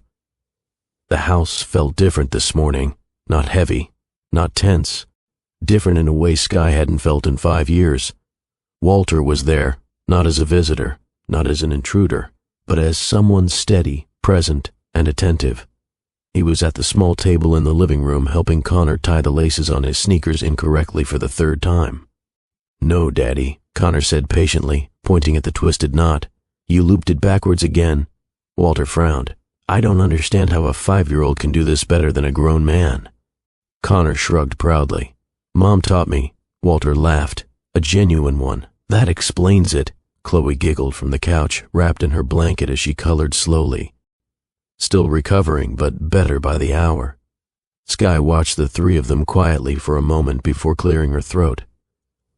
Connor has family day at school today, she said. It's a small event, but he's excited. Connor puffed his chest proudly. I'm doing a speech. Walter perked up. A speech? Connor nodded. It's not long, but I practiced. Chloe raised her hand. Teacher said I can go if I feel good. Sky smiled. If you're up for it, yes, but only if. Walter tied the final loop in Connor's shoe, incorrectly again, but this time Connor fixed it himself. Walter looked at Sky, gently asking without words, Can I come? Sky understood. She thought for a second, carefully weighing the moment. Then she nodded. Yes, you should be there. Walter's shoulders loosened almost in relief. Thank you. The drive to Connor's kindergarten building was calm. Chloe rested against Sky's side in the back seat, while Connor tapped his fingers on Walter's arm from the passenger seat, buzzing with excitement. Do you think they'll clap? Connor asked. Walter glanced at him warmly. They will. I'll clap the loudest. Connor beamed. You better. Sky shook her head playfully. Please don't embarrass him. Walter raised his hands. No promises. The twins giggled. Sky fought a smile as she watched the three of them interact. It amazed her how quickly the twins had grown comfortable with him, how naturally they reached for him. When they arrived, the schoolyard was filled with parents holding coffees, kids running around, and teachers waving people inside. The building had colorful murals painted by the students, flowers, birds, bright shapes, and a welcoming banner that read, Family Day, celebrating our loved ones. Sky held Chloe's hand while Walter held Connor's. They walked inside together, looking like a complete family for the first time. The multi-purpose room buzzed with chatter. Small chairs were arranged in rows for kids, and folding chairs lined the back wall for parents. Drawings hung everywhere, each one labeled with a child's name. Connor ran to find his class, pulling Walter behind him with enthusiasm. There's my seat. He pointed at a tiny chair with a lion sticker on the back. Teacher put that for me. Walter knelt down beside him. A lion, that suits you. Connor beamed. Yeah, 'cause I'm brave. Walter's smile softened. You are. Chloe and Sky joined them, taking seats behind the class area. Chloe leaned into Sky's side, quieter than usual but happy to be there. Parents greeted each other. Teachers set up cue cards. The principal made a brief welcome speech. Then the first few kids stepped forward to do their short introductions. My family loves pizza. My grandma picks me up from school. I have a puppy. Cute, sweet, joyful. Walter tapped his foot nervously when Connor's name was called. Next. Connor Hayes. Connor stood up, lion plush in hand, and walked to the front of the room with tiny, confident steps. Walter held the edge of his seat. Sky's heart pounded softly, and Chloe clutched her coloring page like a good luck charm. Connor turned around to face everyone. His big eyes searched the room until they landed on Sky, then Chloe, then Walter. He took a breath. This is my family, he said proudly, pointing at them. My mommy, my sister Chloe, and my daddy. A soft wave of murmurs spread through the room, not judgmental but warm, surprised, touched. Connor continued. My mommy takes care of us a lot. She does everything, and she's super strong. Sky's eyes instantly glistened. Connor paused, gripping his lion plush. And my daddy, he said softly. My daddy didn't know me at first, but now he's learning fast. A stunned silence fell briefly. Then the teacher's eyes widened with emotion. Parents covered their mouths. Walter's heart clenched so tight he had to breathe through it. Connor kept speaking, voice steady. He helps me tie my shoes, even though he's not very good yet. And he stayed with Chloe when she was sick. And he holds my hand when I get scared. Walter bowed his head, feeling something heavy and wholly settle in his chest. And that's what makes him a daddy, Connor finished. For a moment, nobody moved. Then the room erupted into claps, warm, loud, genuine. Sky lifted her hand to her face, wiping tears that escaped before she could stop them. Chloe clapped softly, her smile wide and proud. Walter didn't clap. He couldn't. He was frozen, overwhelmed by the magnitude of the truth spoken by a child who had every right to be confused, angry, or cautious, yet chose grace. Connor walked back toward his parents, and Walter met him halfway. Walter knelt, face pale, eyes glassy, and opened his arms. Connor dove into them. Walter held him tightly, lifting him slightly off the ground, his voice barely a whisper in Connor's ear. Connor hugged him back even tighter. "Are you proud?" They walked out into the hallway after the presentation. Children ran around, parents chatted, and teachers congratulated students. But Sky and Walter walked slower, calmer, still processing the impact of the speech. Sky touched Walter's arm gently. "You okay?" Walter exhaled shakily. "I don't think I've ever felt anything like that." Sky nodded slowly. He meant every word. Walter swallowed. "I know. He trusts you," she said softly. "That's not something he gives easily." Walter met her gaze, deep, searching, grateful. "I won't break it." Sky held his look for a long moment. She saw no trembling boy hiding behind fear, no cold executive reciting business formulas, no uncertainty wrapped in pride. She saw a man trying with everything he had. Finally she whispered, for the first time, "I believe you." Walter inhaled deeply, emotion tightening his throat. "Thank you." Chloe tugged Sky's hand. "Mommy, come here." Connor joined her. "Family picture." Sky laughed softly. "We didn't plan for a picture." Chloe pointed to a mural near the wall, a bright rainbow painted by the students. "But it's pretty." Connor nodded. "We can stand here." Sky looked at Walter, eyebrows raised. He smiled gently. "Let's do it." Connor positioned Sky in the middle, Chloe to her left and Walter to her right. Then, without hesitation, Connor grabbed both their hands and pulled them close. "Now hug," he instructed proudly. Chloe leaned into Sky. Sky leaned into Walter. Walter placed an arm around both children and rested his hand lightly behind Sky's back. A teacher walking by paused and said, "Oh, let me take one for you." Sky hesitated, just for a split second. Then she nodded. The teacher lifted her phone. "Ready? 1, 2, 3. Click. A moment captured. A possibility preserved. A family, shaped by pain, strengthened by truth, stitched together by effort, standing under a rainbow, painted by children who believed in brighter days. Connor grinned. "We look good." Chloe nodded. "Like a real family." Walter looked at Sky. "We are," and she didn't correct him. Not this time. The afternoon air outside the kindergarten felt warmer than usual, almost comforting. Parents drifted toward their cars with sleepy children, and teachers waved goodbye with the last bits of lunchtime energy. But Sky, Walter, Chloe, and Connor remained in their own bubble, still carrying the quiet emotion of Connor's speech. They walked slowly toward the car, letting the moment breathe. Connor held Walter's hand with pride, and Chloe leaned gently against Sky, finally showing signs of fatigue from the excitement of the day. "Do we get ice cream?" Connor asked suddenly, breaking the silence with a hopeful grin. Sky laughed softly. "You just gave a speech. Don't push your luck." Walter looked at her. "Ice cream sounds perfect." Chloe brightened. "Yes." Sky hesitated. It wasn't the ice cream. It was the way decisions were suddenly being made with ease, together. She took a quiet breath and nodded. "All right. But the small cups, no sugar overload." Connor pumped his fist in triumph. They piled into the car, and Walter drove them to a small Detroit ice cream shop Sky had loved since childhood. The place was simple, painted in bright blues, handwritten menu taped to the window, but it had always felt familiar and safe. Walter carried Chloe inside while Sky held the door. The shop smelled like fresh waffle cones and melted caramel.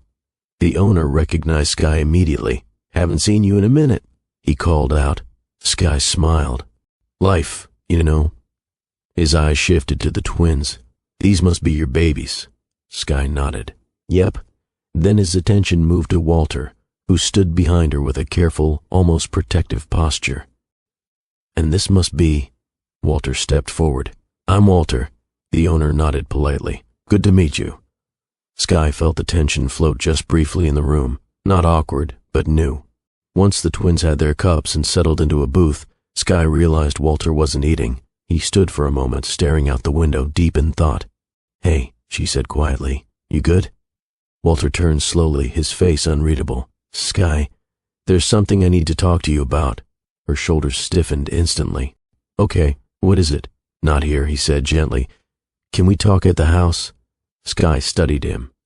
His voice held no panic, no rehearsed manipulation, just seriousness. She nodded. All right. Chloe and Connor ran into the living room the moment they walked through the door, dropping their shoes and toys everywhere. Normally, Sky would correct them, but her mind was fixed on Walter's tone. Walter waited until the twins were occupied with their crayons before he approached Sky in the kitchen. He didn't rush into speech, he didn't posture. He simply placed a folder on the countertop, a folder with an official court seal. Sky froze. What is that? Walter exhaled steadily. I went through all my legal records this morning, every file, every document, everything my mother ever handled. Sky felt the air shift around her. And I found this, Walter said quietly. He pushed the folder toward her. Sky stared at it, unable to open it. Her hands trembled, but she gathered herself and finally lifted the cover. But something was wrong. The final page, the page that should have carried both signatures and a court stamp, was blank, completely blank. Sky's throat tightened. What am I looking at? The truth, Walter answered. The divorce was never finalized, Sky. She looked up sharply. What do you mean, never? I mean, Walter said slowly, choosing his words with great care, you and I are still legally married. Sky stumbled back a step, gripping the edge of the counter. No, that can't be right. I signed. You signed. Walter shook his head. I thought I signed, but I didn't. She blinked rapidly, her breath quickening. Walter, don't play with me right now. I'm not playing, he said firmly. My mother intercepted the final filing. She submitted everything except the last form. The judge never processed it because it wasn't complete. Sky covered her mouth. Why would she? She admitted it, Walter said bitterly. She wanted to protect the family image. She said you and I were temporary. She thought I'd eventually forget. Sky's eyes glistened with hurt. Forget? Walter, I was carrying your children. How could she? Walter stepped closer. Sky, I didn't know. I swear to you, I didn't know. Her voice cracked. So this whole time, we were never separated legally, Walter said, voice heavy but clear. Not in the eyes of the law. Sky turned away, wiping tears she hadn't expected to shed. This is too much. Walter didn't touch her. He didn't corner her. He simply stood still, giving her space to breathe. After a long moment, he spoke again. Quiet, steady, sincere. I never stopped loving you. Sky froze. Walter's voice didn't shake. It didn't reach for drama. It was grounded, raw, and unguarded.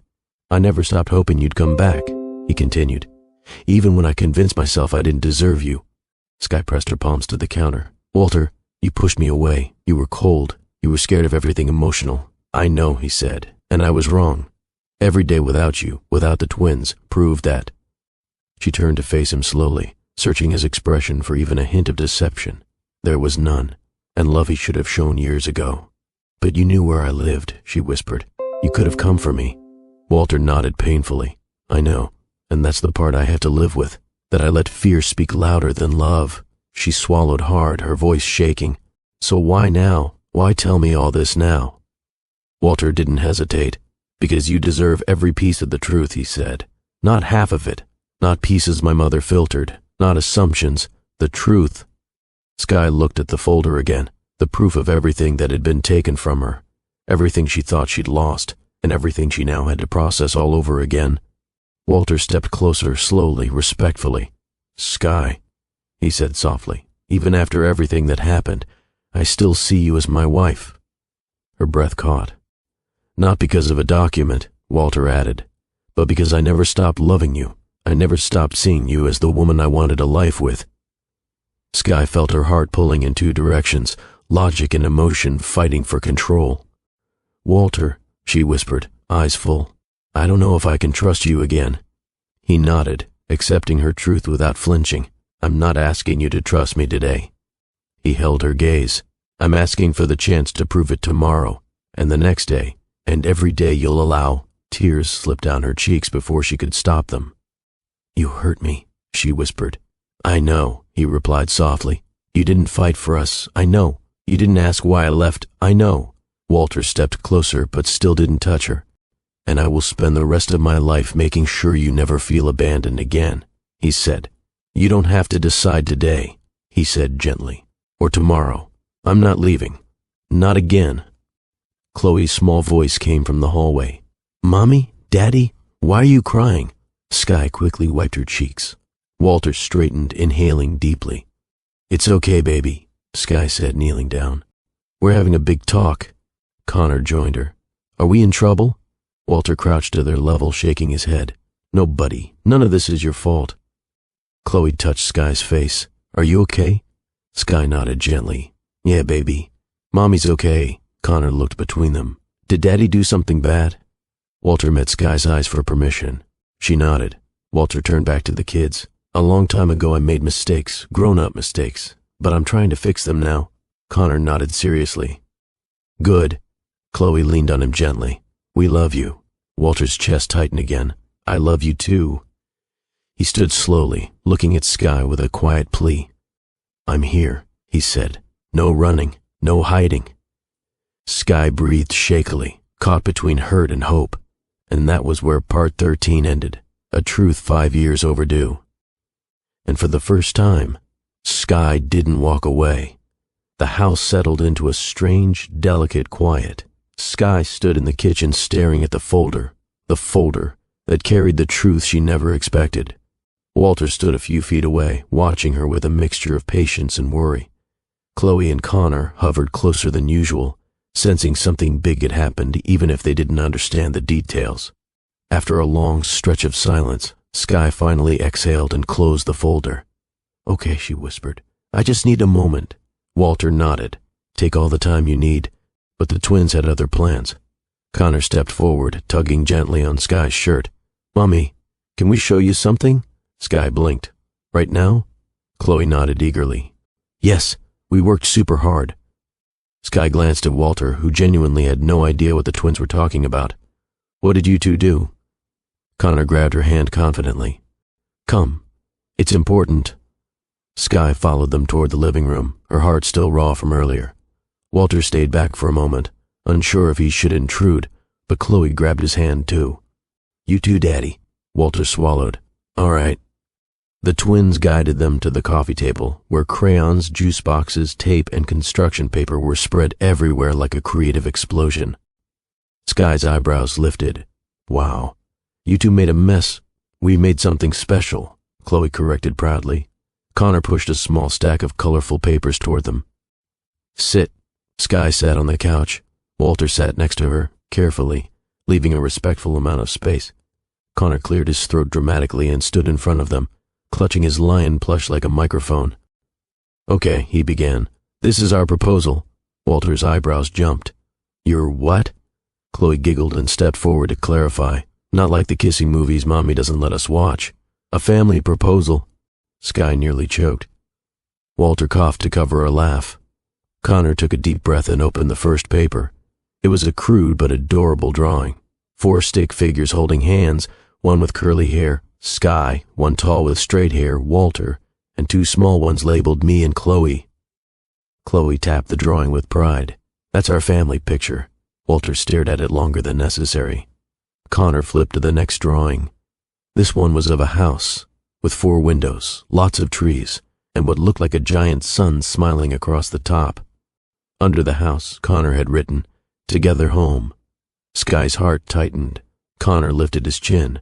"This is what we want," Chloe added. "A house where we don't have to drive between Mommy and Daddy. A house where we all live together." Sky and Walter froze. The twins exchanged looks, then continued with their well-rehearsed plan. Connor placed the next paper down. "We made a list." "A list?" Sky echoed. "Yes," Chloe said seriously. "A list of why this is a good idea." Walter rubbed his forehead, trying not to tear up. "Okay, let's hear it." Chloe and Connor took turns reading from their crayon-written bullet points. Number 1, Mommy cooks good food. Daddy burns food, so Mommy should keep being the cooker. Sky laughed despite the tension. "Wow, thanks." Walter shook his head. That is fair, Connor continued. Number 2, Daddy reads bedtime stories with voices. Mommy reads the words right, so both parents should be in the same house for story time. Walter nodded proudly. Sky gave him a playful glare. Oh, so I read wrong now? Connor shrugged with innocence. Just not funny voices, Mommy. Chloe hopped in. Number 3, if Chloe gets sick, Daddy can carry her. Mommy can hold her hand. Both at the same time. Sky felt her throat close. Connor flipped to the last paper. Number 4, we love you both, so you should be in one house so we don't have to wish for it at night.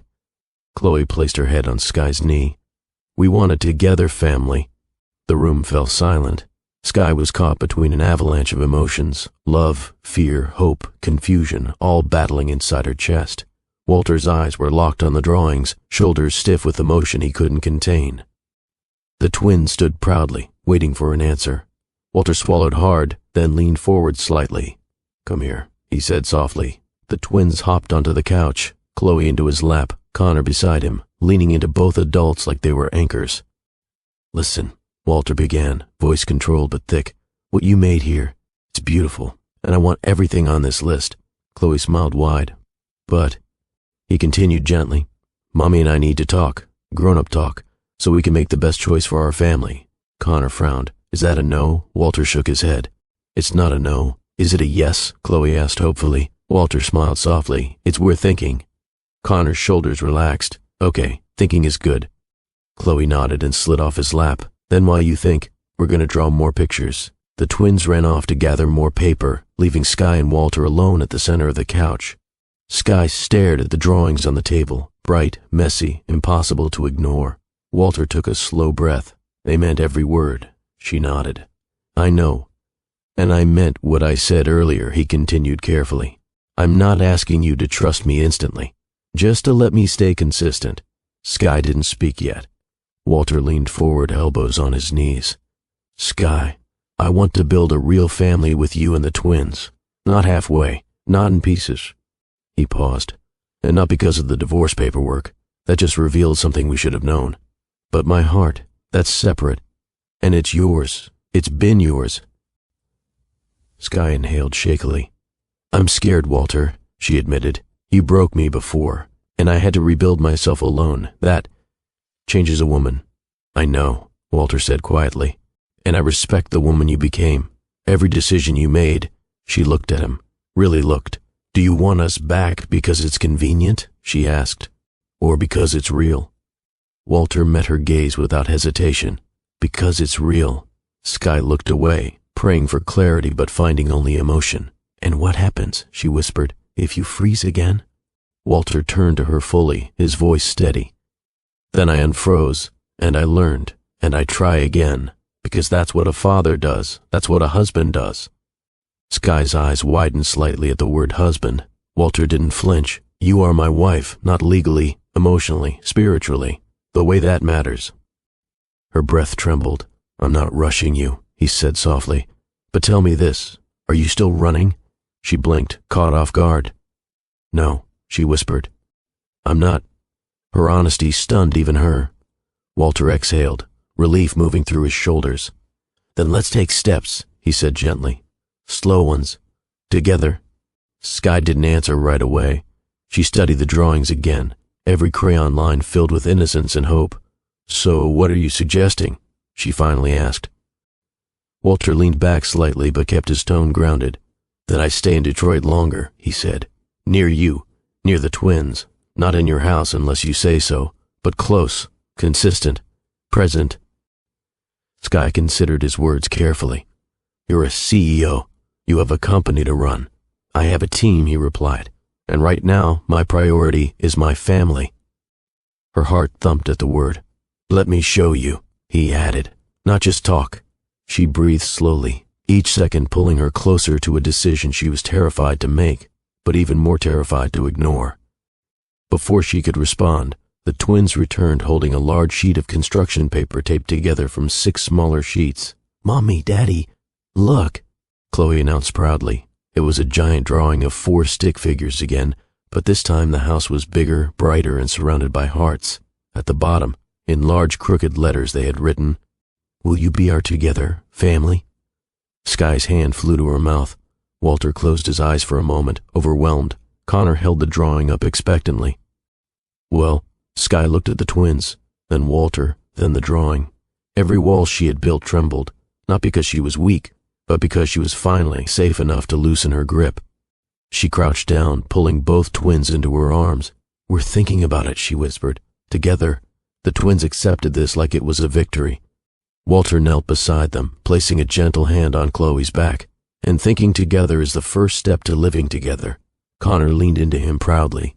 Good, because we already made room in our picture for your toothbrush. Sky burst into unexpected laughter, the sound light and free, and something inside her cracked open. Not broken, not bruised, just open. The first doorway back to love. The week following the twins' together family proposal unfolded gently, like life was giving Sky space to breathe. Walter didn't push. He didn't hover. He stayed in Detroit, kept a small rented space nearby, and showed up every day with the same steady consistency he promised. He picked the twins up from school when Sky was running late. He cooked breakfast, badly, but with effort. He helped with homework. He laughed more. He listened deeply. He stayed present. Sky found herself watching him when he wasn't looking. How he tied Connor's shoes wrong every time and still tried. How he studied Chloe's favorite cartoons like they were important documents. How he waited for Sky's cues instead of assuming. Slowly, the walls she'd built didn't crumble. They opened. They shifted. They made room. And now, on this Friday evening, Sky stood staring at her reflection in the mirror. An elegant, fitted black gown hugging her in all the right places. The gala invitation sat on the dresser. Annual Tech Innovators Gala, New York City, formal attire required. The same gala where everything shattered, where Walter froze at the sight of the twins, where Sky walked in with years of pain she never voiced, where their lives cracked open. Now they were going back, together. Her heart fluttered, but not from fear. Chloe twirled into the bedroom wearing a small gold dress. Mommy, look, I'm shiny. Sky smiled warmly. You look beautiful, princess. Connor entered behind her, tugging at his little suit jacket. Mine is itchy. Sky bent down and fixed his collar. You look handsome and brave. As always, footsteps approached down the hallway. Walter appeared in the doorway, and Sky's breath caught, not from shock but from recognition. He wore a tailored black suit, crisp shirt, and a tie that matched the twins' outfits, but it wasn't the clothes that struck her. It was the man, not the cold-eyed CEO who hid behind control, not the fearful partner who shut down when love got close. This was the man who fought for connection, who learned, who grew, who stayed. Wow, he whispered, eyes fixed on Sky. You look. She raised an eyebrow. Careful. He gave a soft laugh. Beautiful. Truly. Chloe clapped excitedly. Daddy said it first. Connor nodded. That means Mommy looks extra nice. Sky shook her head playfully. Let's get going before you two become fashion critics. Walter arranged everything. Flights, transport, logistics, but asked Sky for her input every step of the way. He didn't assume. He included her. The twins sat together on the plane, trading snacks and coloring pages. Walter and Sky took the seats behind them. Are you nervous? She asked quietly. A little, he admitted. Last time was... a lot. That's an understatement. He nodded. But this time is different. She looked at him, testing the truth in his tone. Why? Because I'm not hiding, he said. And I'm not standing alone. She felt that, more deeply than she expected. When the car pulled up to the entrance, the building glowed with bright lights. Photographers lined the edges of the walkway, cameras ready. The same scene Sky remembered all too clearly. But this time, Walter stepped out first. He didn't pose, he didn't wave, he simply turned around and reached out his hand. Not hesitantly, not cautiously, but with certainty. Sky stepped out next, holding the twins' hands. Chloe held Sky's right hand, Connor held her left. Walter gently placed his hand behind Sky's back, guiding them toward the entrance. And the cameras exploded. Chloe beamed. Connor puffed his chest proudly. Sky's heart stuttered. Not for balance, for gratitude. The room looked the same as before, Crystal lights, polished floors, high ceilings, but the energy felt completely different. People stared, whispered, pointed subtly, but Walter didn't let go of Sky's hand, not once. He introduced her confidently to board members, not as an afterthought, but as a woman who mattered deeply. "This is Sky," he'd say, "the mother of my children, and the woman I care for." Every time Sky felt something warm unfold inside her. Not flattery, not validation, but healing. Chloe and Connor became instant stars. Guests admired their tiny matching outfits. Some tried to talk to them, but Connor proudly announced, "We're here with our parents." Sky nearly tripped from how strongly that hit her. Near the end of the night, the host approached Walter. "Your speech," she reminded. Walter nodded. Sky blinked. "Speech? You didn't tell me." "I wanted to make sure I said it right," he said softly, "and that you were here for it." She felt something deep and unspoken pull inside her. Walter walked to the stage as lights dimmed. Sky stood near the front holding the twins' hands.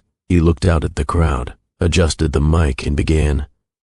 "Last year, I stood on this stage and talked about innovation, ambition, and expansion, but I left out the most important thing a leader needs: humanity." The room quieted. "Success isn't measured by achievements alone," Walter continued. "It's measured by who stands beside you, who supports you, who keeps you grounded." He paused, eyes searching for Sky. She looked back, steady, strong, open. "This year," Walter said, "I want to acknowledge the people who have changed my life more than any business deal ever could."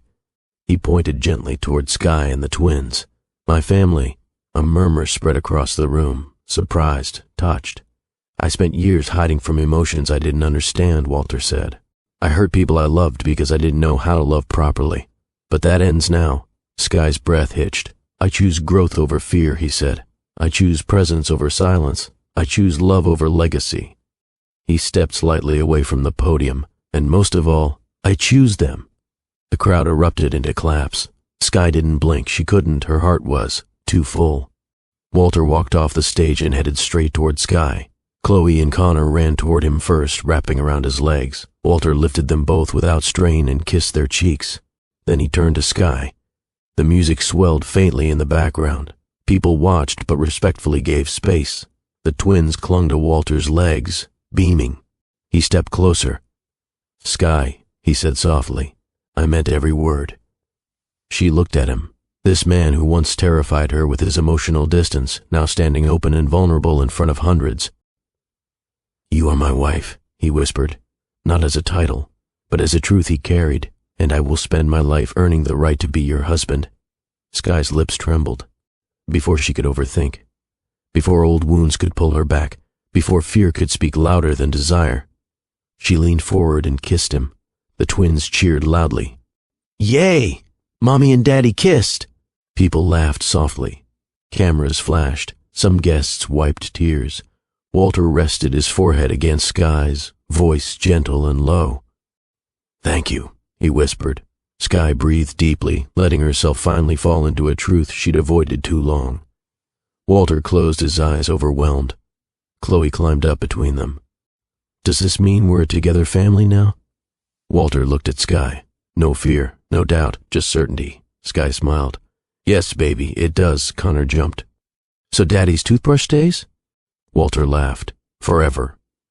The four of them stood together, hand in hand, under the bright lights of the same gala that once broke them. This time, they were whole. They were united. They were choosing each other, a family, for real.